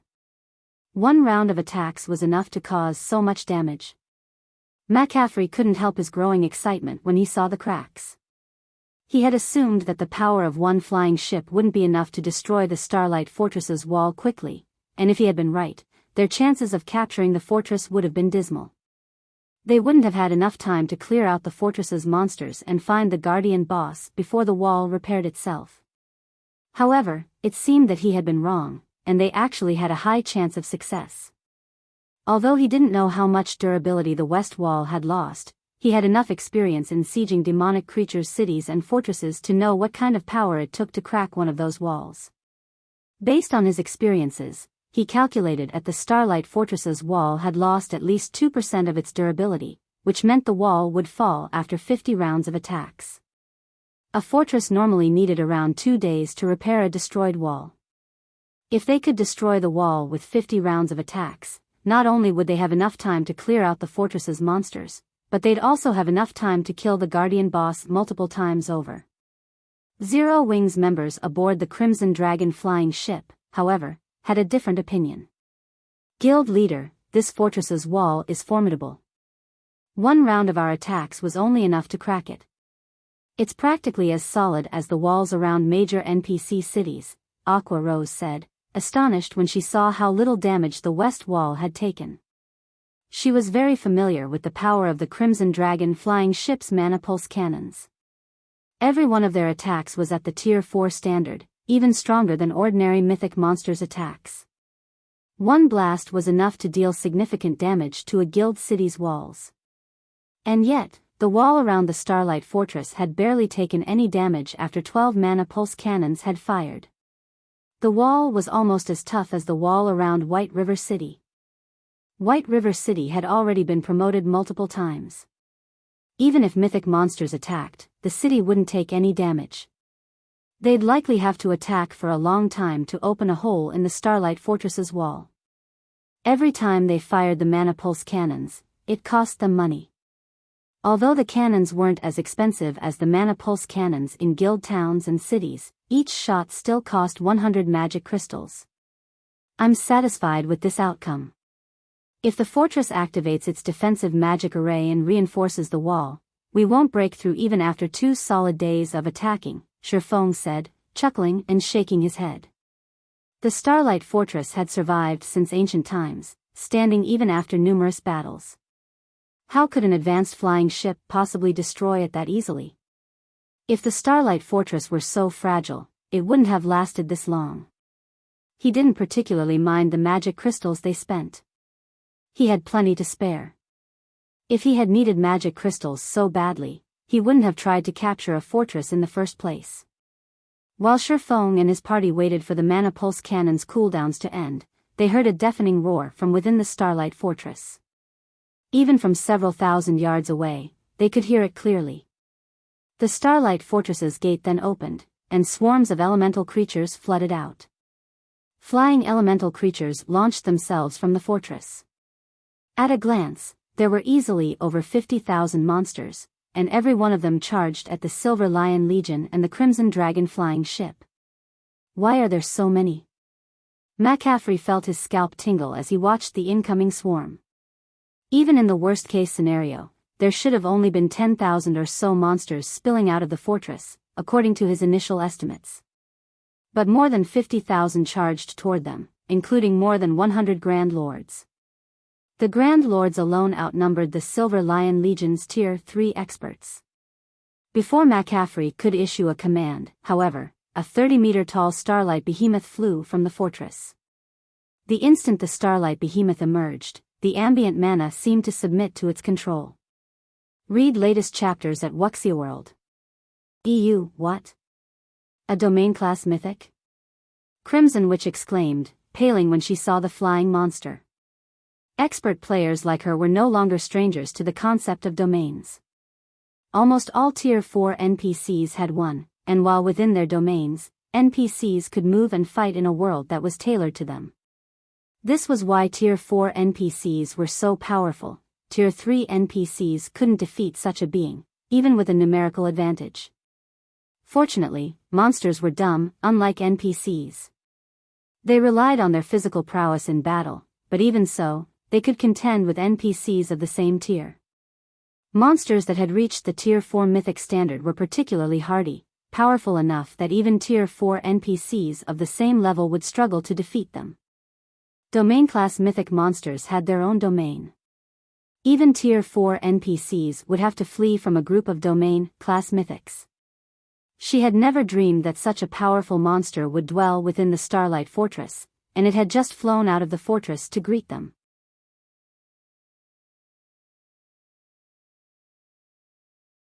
Chapter 2455, World Descends. I thought only mobs were supposed to come out.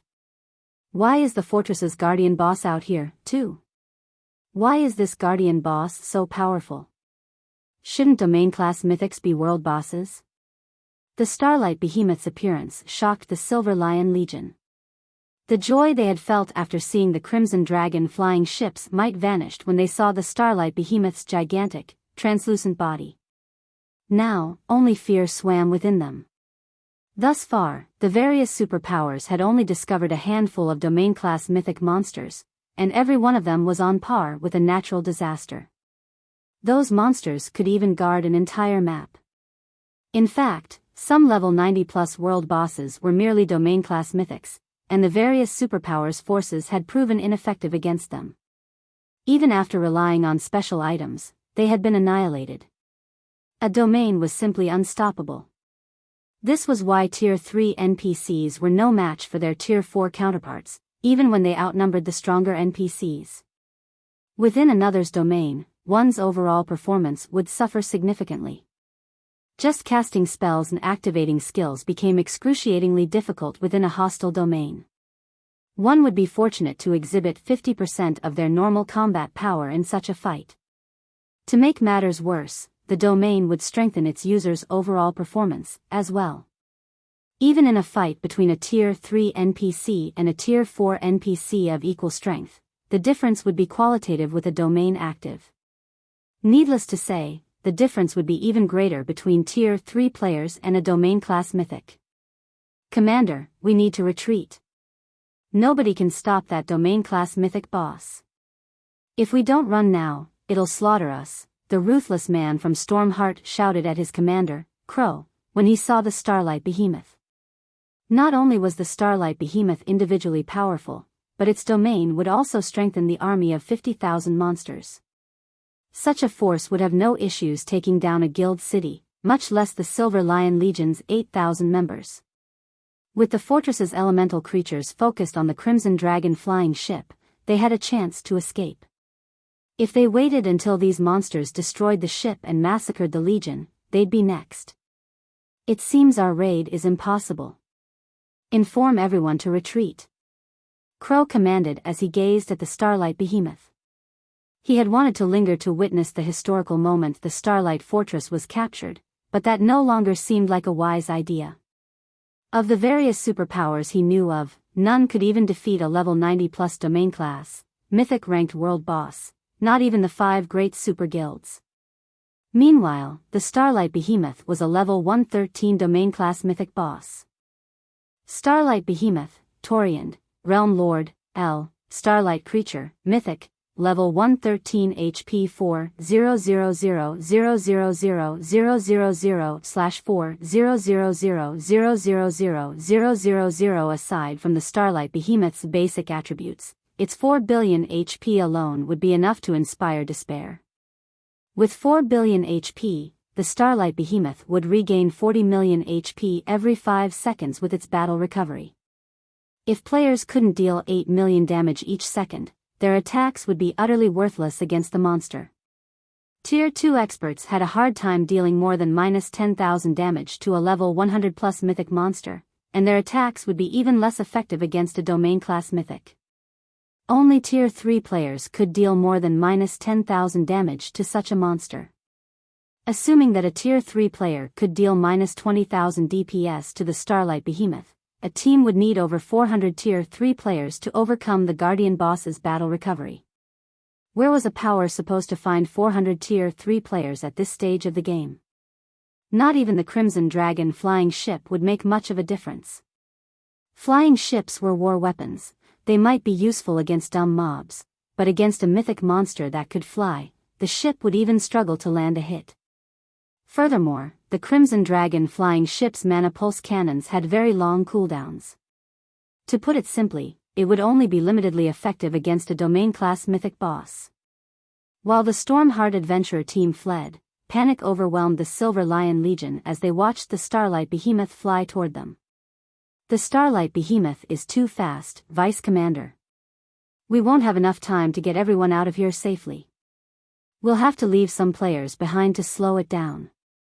Please, issue the command, Crimson Witch begged McCaffrey as she watched the Guardian boss approach. None of them had expected the Starlight Fortress to house a domain-class mythic. Feng had doomed them all. Since the situation had already become desperate, the only thing they could do now was figure out a way to reduce the Legion's losses as much as possible. The Silver Lion Legion was Divine Tribe's strongest force. If it were annihilated, the guild would suffer. It seems we have no choice. Hearing Crimson Witch's pleas, McCaffrey reluctantly pulled the Tier 4 hero summoning scroll from his bag. Current Tier 3 players had no hope of stopping a level 113 domain class mythic. If none of them could stop the Starlight Behemoth, the Silver Lion Legion would be slaughtered. He had no choice but to rely on the Tier 4 hero to pin the Guardian boss down, buying enough time for everyone to escape. It might be possible to rely on the Tier 4 hero to raid the Starlight Behemoth if it were alone, but it wasn't. Not only did the Guardian boss have the support of 50,000 monsters, but its domain even strengthened the monsters around it. Not even 4 Tier 4 heroes could defeat this horde. While McCaffrey prepared to use the Tier 4 hero's summoning scroll, Feng walked onto the flying ship's deck and quietly watched the Starlight Behemoth's army. Crap. He's not even going to run? Does he assume he can use his flying ship to get away? Maybe he's in denial. He was clearly hoping to capture the Starlight Fortress, but now that there's a domain-class mythic, his hopes have been dashed. The Silver Lion Legion's Tier 3 experts, who were panicking on the ground, were confused when they saw Feng on the Crimson Dragon flying ship's deck, appearing relaxed. The ship could fly in quickly, but its speed was nothing compared to the domain-class mythics. Once the flying ship, which relied on mana to remain in the air, was within the Starlight Behemoth's domain, its movement speed would plummet.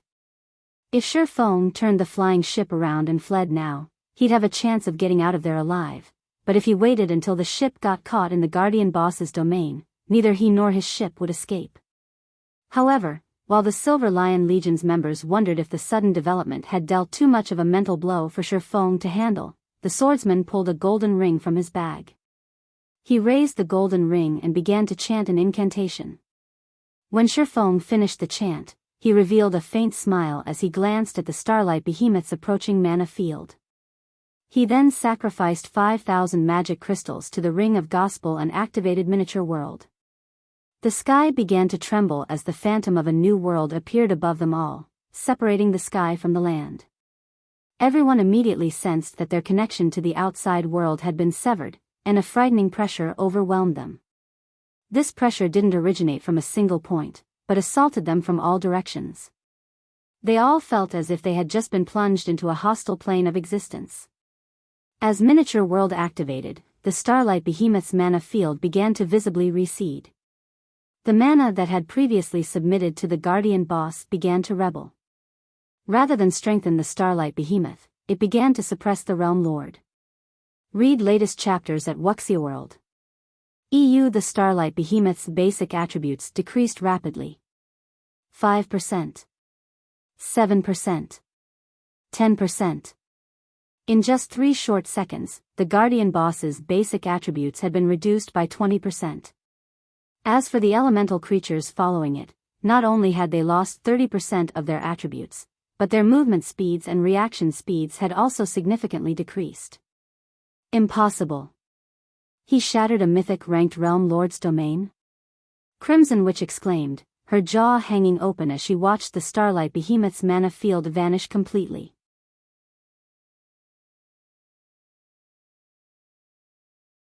Chapter 2456, Flying Ship vs. Starlight Behemoth. He destroyed the boss's domain and suppressed it? What did he do? Crimson Witch wasn't the only player shocked to watch the Starlight Behemoth's domain shatter. No one could believe their eyes. They had never thought that Feng had such an ability.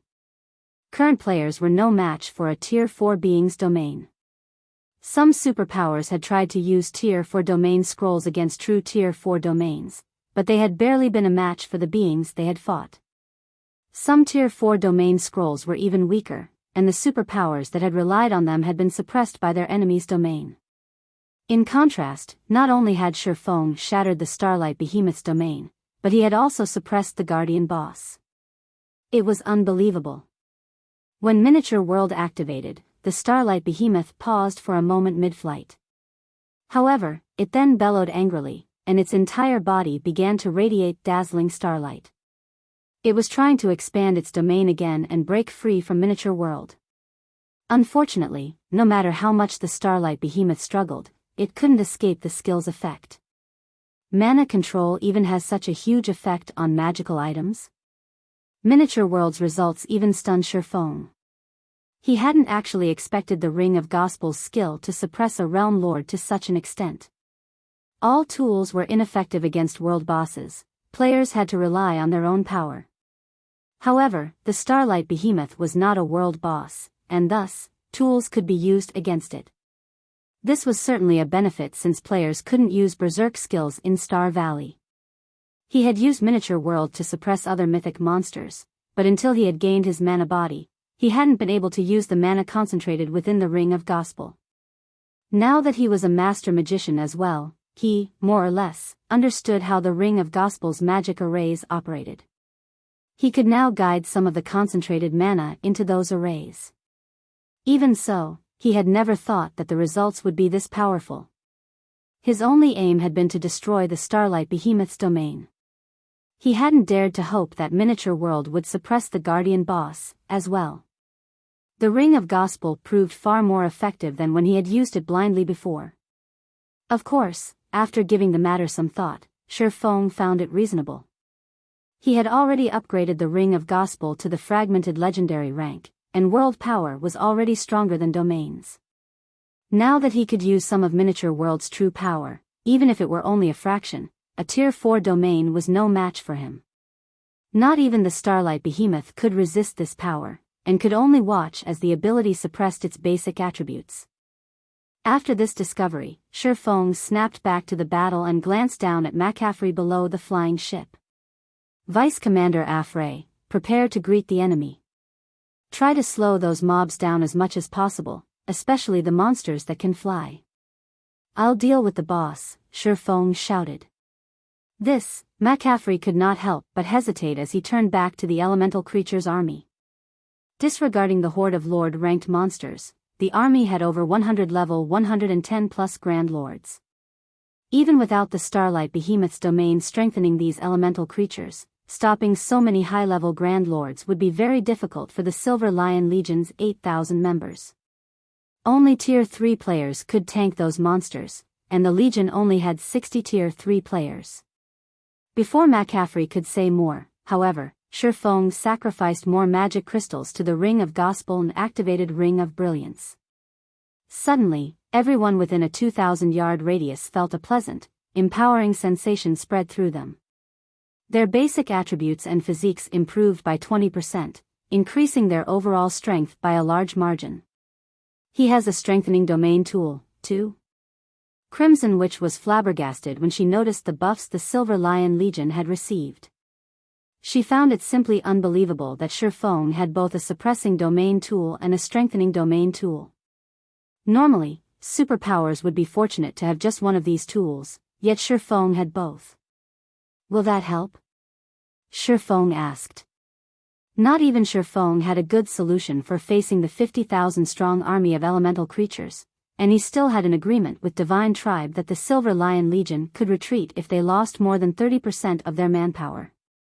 However, if McCaffrey realized that they had no hope of winning this battle, he would give up before that, which wasn't the outcome Feng wished to see. "I can't make any guarantees, but we'll try our best to stop those mobs," McCaffrey agreed. Feeling the Ring of Brilliance's effects, he decided to grit his teeth and fight. If the Silver Lion Legion retreated without putting up a fight after Feng had gone to such lengths to help them succeed, both the Legion and Divine Tribe would be humiliated. Even if he had to risk severe losses, he would try his best to stop the approaching elemental creature army. "Good. I'll leave the rest to you. Just leave that guardian boss to us." Feng was satisfied once he saw that McCaffrey was committed to this battle. He was already fortunate that the Silver Lion Legion, one of Divine Tribe's trump card legions, was willing to help. Feng then piloted his Crimson Dragon flying ship straight toward the Starlight Behemoth. What? Do they really intend to challenge the Starlight Behemoth? Everyone was dumbfounded as they watched the ship approach the Realm Lord. In the air, a flying ship had superb combat power, but that was only true against immobile objects and players.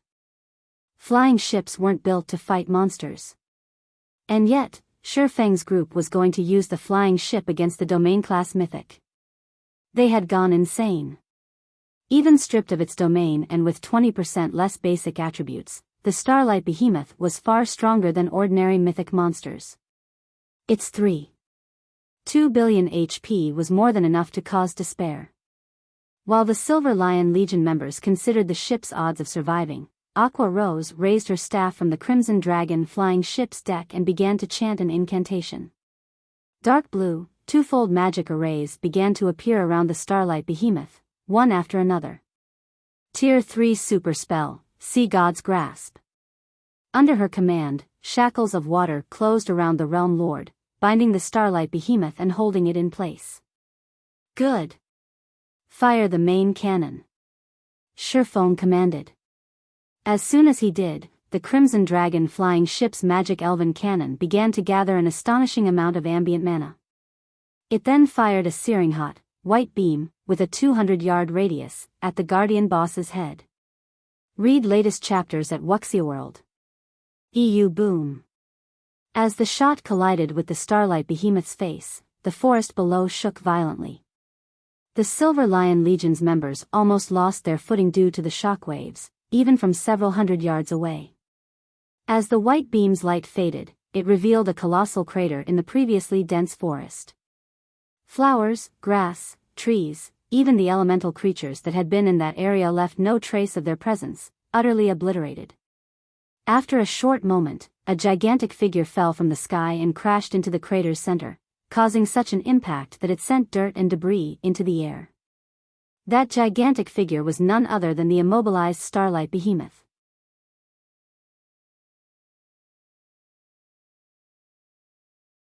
Chapter 2457, The Behemoth Falls. How is that possible? The flying ship injured the boss with just one attack. How powerful is that thing? Are flying ships really this strong? Both the Silver Lion Legion and the fleeing Stormheart team fell silent as they stared at the fallen Starlight Behemoth. They had no idea of how to express the shock they felt. Ordinary mythic monsters couldn't compare to a mythic-ranked realm lord, even after the Starlight Behemoth had lost its domain. Its defense should be particularly high. Tier 2 players might deal around -5,000 damage to an ordinary mythic, but when they attacked a realm lord like the Starlight Behemoth, they'd only deal around -3,000 damage. Exceeding a monster like the Starlight Behemoth's damage tolerance to injure it would be absolutely impossible for current players, yet the Crimson Dragon flying ship had accomplished the feat. When Feng saw the Guardian boss on the ground, however, he wasn't surprised. On the contrary, he had expected this outcome. The Magic Elven Cannon dealt peak Tier 4 divine damage. The cannon's power was nearly at the Tier 5 standard. Although the Starlight Behemoth was a realm lord, it was not a higher life form. Its life rating was roughly the same as ordinary mythic monsters, it was merely tougher. Compared to the mutated Sunset King Feng had encountered in the Sea God's realm, the Starlight Behemoth was an infant. If the Magic Elven Cannon could even deal significant damage to the Sunset King, what chance did the Starlight Behemoth possibly have against it? Good. Bombard it with ranged attacks. Feng shouted, gesturing to the heavily injured realm lord. Not only would God's Domain's monsters lose a significant amount of their combat power when heavily injured, but their defense would decrease as well.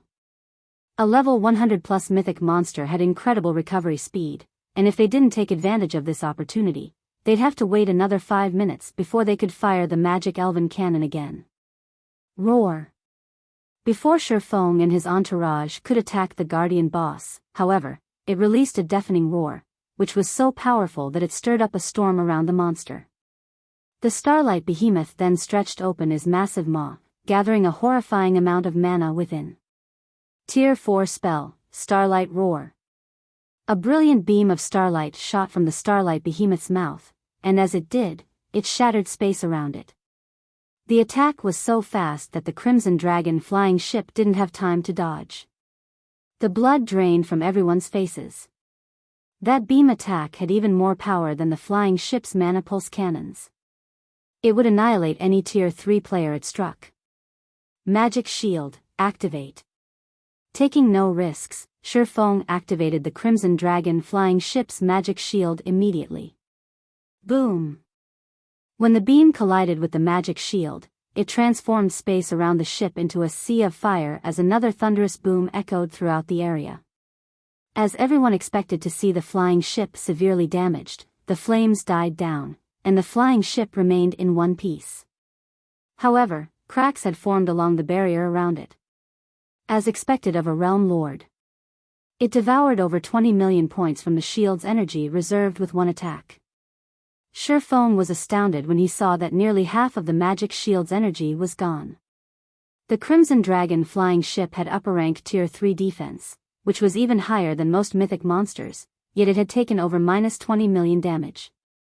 The Starlight Roar clearly had the power to approach the Tier 4 upper rank. The attack would even shatter a minor NPC city's defensive magic array. After its attack, the Starlight Behemoth flapped its wings and flew toward the Crimson Dragon flying ship. It intended to down the ship before it did anything else. The flying ship was, after all, a long-distance war weapon and, as such, was weak against close combat attacks. Feng, however, had no intention of letting the Realm Lord get close to his flying ship. Before the Starlight Behemoth had even ascended, he had driven the ship toward the rear of the Silver Lion Legion. Since the Starlight Behemoth was so injured, the Crimson Dragon flying ship easily outran it. The Starlight Behemoth's speed has decreased. McCaffrey's eyes glowed as he watched the flying ship kite the Guardian boss around the Silver Lion Legion. McCaffrey had been relatively surprised to see the Crimson Dragon flying ship injure the Starlight Behemoth, but injuring a Guardian boss and killing it were two different things. The Starlight Behemoth might look miserable, but it hadn't lost a significant amount of HP. The magic elven cannon had only dealt a little over -50 million damage, which was nothing to the Starlight Behemoth. The Realm Lord would tear the Crimson Dragon flying ship to shreds long before they could kill it. It had an incredible recovery rate, after all. The flying ship, on the other hand, was a war weapon, and as such, it didn't have an automatic recovery ability. Every point of durability it lost in this battle would be permanent until repairs could be made. If the ship could kite the Starlight Behemoth, however, it would be a different story. As long as Feng's group kept the Guardian boss distracted, the Legion could spare some of its Tier 3 experts to help attack the Starlight Behemoth once it had finished off enough of the elemental creature army, slowly whittling the Realm Lord to death. But before McCaffrey could finish his thought, the Crimson Dragon flying ship stopped moving. What is he trying to do? Does he still plan to face the Starlight Behemoth head-on? The Silver Lion Legion's members were confused when they saw the ship come to a halt. They couldn't fathom what Feng was trying to do. Since the Crimson Dragon flying ship was currently faster than the Starlight Behemoth, it had the opportunity to increase the distance between it and the Guardian boss, buying time until the magic elven cannon's cooldown had ended. However, Feng instead chose to let the mythic monster catch up. The swordsman was clearly mad. With how fast the Starlight Behemoth's recovery rate was, its injuries would heal completely in a matter of minutes. While the Starlight Behemoth grew closer, and the Silver Lion Legion grew more nervous, Feng revealed the Bible of Darkness and activated demon summoning. A colossal pair of doors suddenly appeared before the flying ship, and as they parted, dense dark energy flooded through, transforming a 100-yard radius into a bubble of darkness.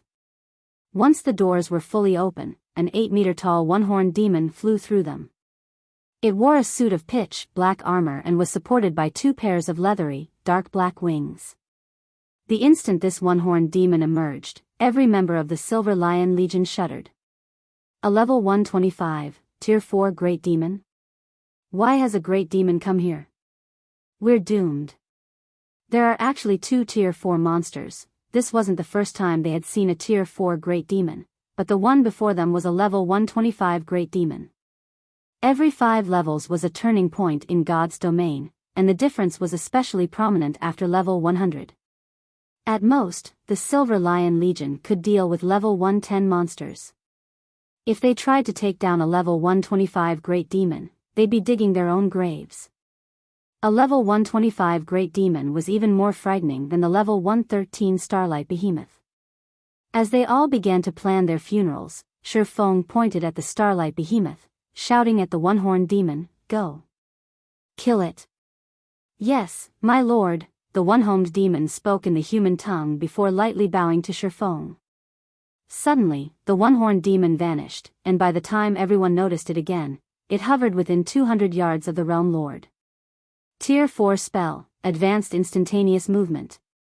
Once the Great Demon was within range, it swung its shadow-black, steel trident. A threefold magic array then appeared above the Starlight Behemoth's head. Tier 4 spell, Dark Lightning.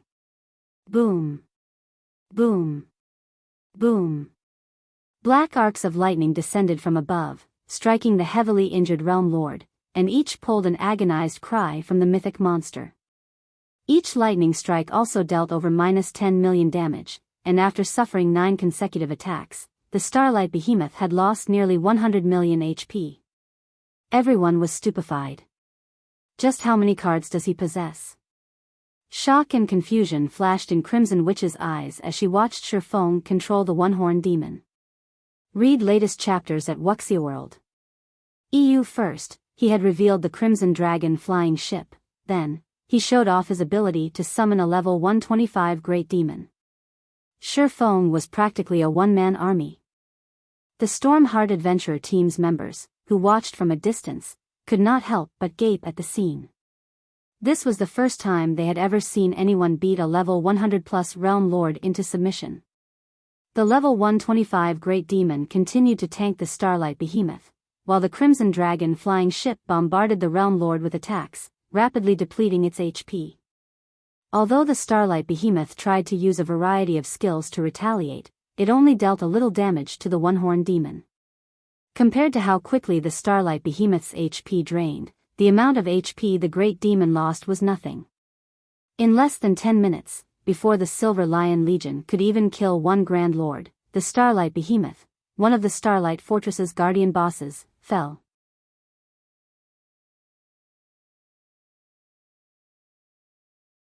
Chapter 2458, Unexpected Loot. When the gigantic Starlight Behemoth crashed into the ground, the Silver Lion Legion members watched their experience bars rapidly fill. Each of them had earned even more EXP than when they normally slew level 100+ mythic monsters as 100-man teams. Some players even leveled up, reaching level 106. It's dead. For a moment, the Silver Lion Legion's members, who were in the middle of their battle with the elemental creature army, were stunned after the Starlight Behemoth had hit the ground. None of them had expected a level 113 domain, class mythic ranked realm lord to go down so easily. For a moment, they even wondered if the Starlight Behemoth had actually been a level 110 Grand Lord. However, the Silver Lion Legion members were all experts, and they knew that weakness wasn't the reason the fight with the Starlight Behemoth had gone so smoothly. Rather, Feng's group was just that ridiculously strong.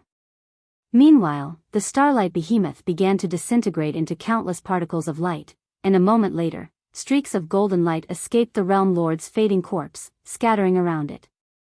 Upon landing on the ground, those streaks of light transformed into dazzling items that radiated dense mana. Some even gathered the ambient mana around them. In the blink of an eye, the site of the Starlight Behemoth's fall had transformed into a high mana density area. Crap. Isn't the boss's loot a little too abundant? A mythic ranked realm lord really is amazing. The loot from the level 100+ mythics we've killed in the past doesn't even come close. Its loot has even increased the mana density in the surrounding area. The Silver Lion Legion members' eyes nearly fell from their sockets as they gazed at the guardian boss's loot. They had seen level 100+ mythic bosses' loot before. They had even seen world bosses' loot, but they had never seen a phenomenon like this. Even though they couldn't appraise the items right now, they had a rough estimation of the loot's value based on the mana the items radiated. The items that pulled mana to themselves, in particular, should be epic rank at the very least. There was no way those items could be dark gold rank. Level 100+ epic items. The Silver Lion Legion had killed multiple level 100+ mythic monsters just to acquire one level 100+ epic item. However, not only had the Starlight Behemoth dropped such items, but it had also dropped over 24 items that radiated dense mana. Based on their experiences, those 24 items were likely dark gold rank. To equip level 110 dark gold items was akin to equipping level 100+ epic items to players like them, who hadn't yet reached level 110. Although level reduction gemstones that they could use with level 100+ weapons and equipment were rare and costly, the cost was negligible compared to equipping level 110 dark gold weapons and equipment now. If a tier 3 player could fully gear themselves in level 110 dark gold equipment while at level 105, they'd even be able to tank level 110 mythic monsters, not to mention level 110 Grand Lords. McCaffrey and Divine Tribe's other upper echelons couldn't help the envy they felt. Divine Tribe hadn't obtained a single piece of level 110 dark gold equipment yet. It didn't even have much level 105 dark gold equipment. And as for level 100+ epic weapons and equipment, the guild had almost nothing. Unfortunately, Divine Tribe and Zero Wing had agreed that a monster's loot would go to whichever team was responsible for slaying it. If both sides contributed to a monster's death, they would distribute the dropped items based on their contributions in the fight. For a moment, McCaffrey regretted his decision to save the Tier 4 hero summoning scroll.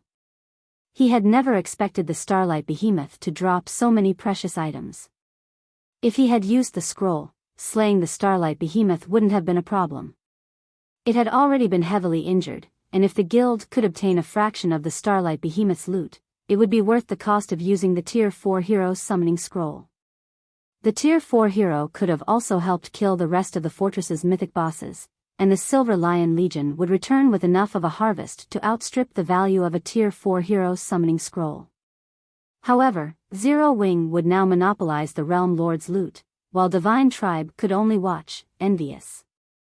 Everyone, work harder. You can see how much loot that boss dropped. There are still several more guardian bosses in the Starlight Fortress. If we can kill them, I'll hold an internal auction for all of the weapons and equipment we earn. Everyone will have a chance to obtain top-tier weapons and equipment. McCaffrey shouted in the team chat. Whether or not you can take advantage of this opportunity depends on your performance now. McCaffrey's announcement ignited the Silver Lion Legion members' fighting spirit. Internal auctions rarely occurred among Divine Tribe's expert teams, especially among the guild's trump card legions and teams. The guild usually only distributed monsters' loot among specific players, and only a small portion was available for the core members, in exchange for GCPs, in the guild warehouse. McCaffrey's decision to hold an internal auction for the loot they obtained on this mission was a huge opportunity for all of them.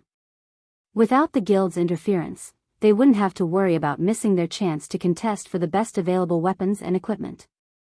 Moreover, only a small number of players participated in this operation, which increased their chances of securing top-tier weapons and equipment. Even if the guild upper echelons on the team participated, they only had a little more GCPs than the rest of the legion. With so many items up for grabs, these upper echelons would only win a small fraction of the loot. With their fighting spirit reaching unprecedented highs, the Silver Lion Legion stopped holding back as they desperately fought the monster army charging at them. McCaffrey even used the Tier 4 hero summoning scroll to help clear out the mobs. Seeing this astonished Feng a little. He had never considered that the Starlight Behemoth's loot would motivate the Legion to such an extent. He didn't give the matter much thought, however. The harder the Silver Lion Legion worked, the faster they could clear out the fortress's mobs. If Zero Wing's 10 members had to take on the task alone, it would take ages to clear out the entire fortress. Aqua, I'm giving you command while I tidy up the loot, Feng said before he leaped off the Crimson Dragon flying ship. Although he doubted that the Silver Lion Legion's members would try to steal his loot, the Starlight Behemoth had dropped extraordinary items. The sooner he secured those items, the better. Not only was the Starlight Behemoth a domain-class mythic-ranked realm lord, but such mythic bosses were also quite rare in God's domain. Read latest chapters at Wuxia World. After Feng disembarked the ship, Aqua Rose and her comrades continued to bombard the Starlight Fortress's west wall. Feng wore an astonished expression by the time he had finished collecting the Starlight Behemoth's loot and appraised the first item. The Starlight Fortress Lord's token? Confused, Feng stared at the dark gold token in his palm. Before he could figure out what was going on, he heard the sound of a system notification. Star Valley Region System Announcement: a player has successfully captured the Starlight Fortress. The guild this player belongs to will receive 20,000 guild reputation points. This player has become the Starlight Fortress's lord. The Starlight Fortress will automatically open to the public in 3 days. Players may enter and rest within the fortress freely at that time. You're tuning into the Biyao's Wuxia Chronicles YouTube channel. Don't forget to subscribe and join us on this journey to catch the most captivating stories.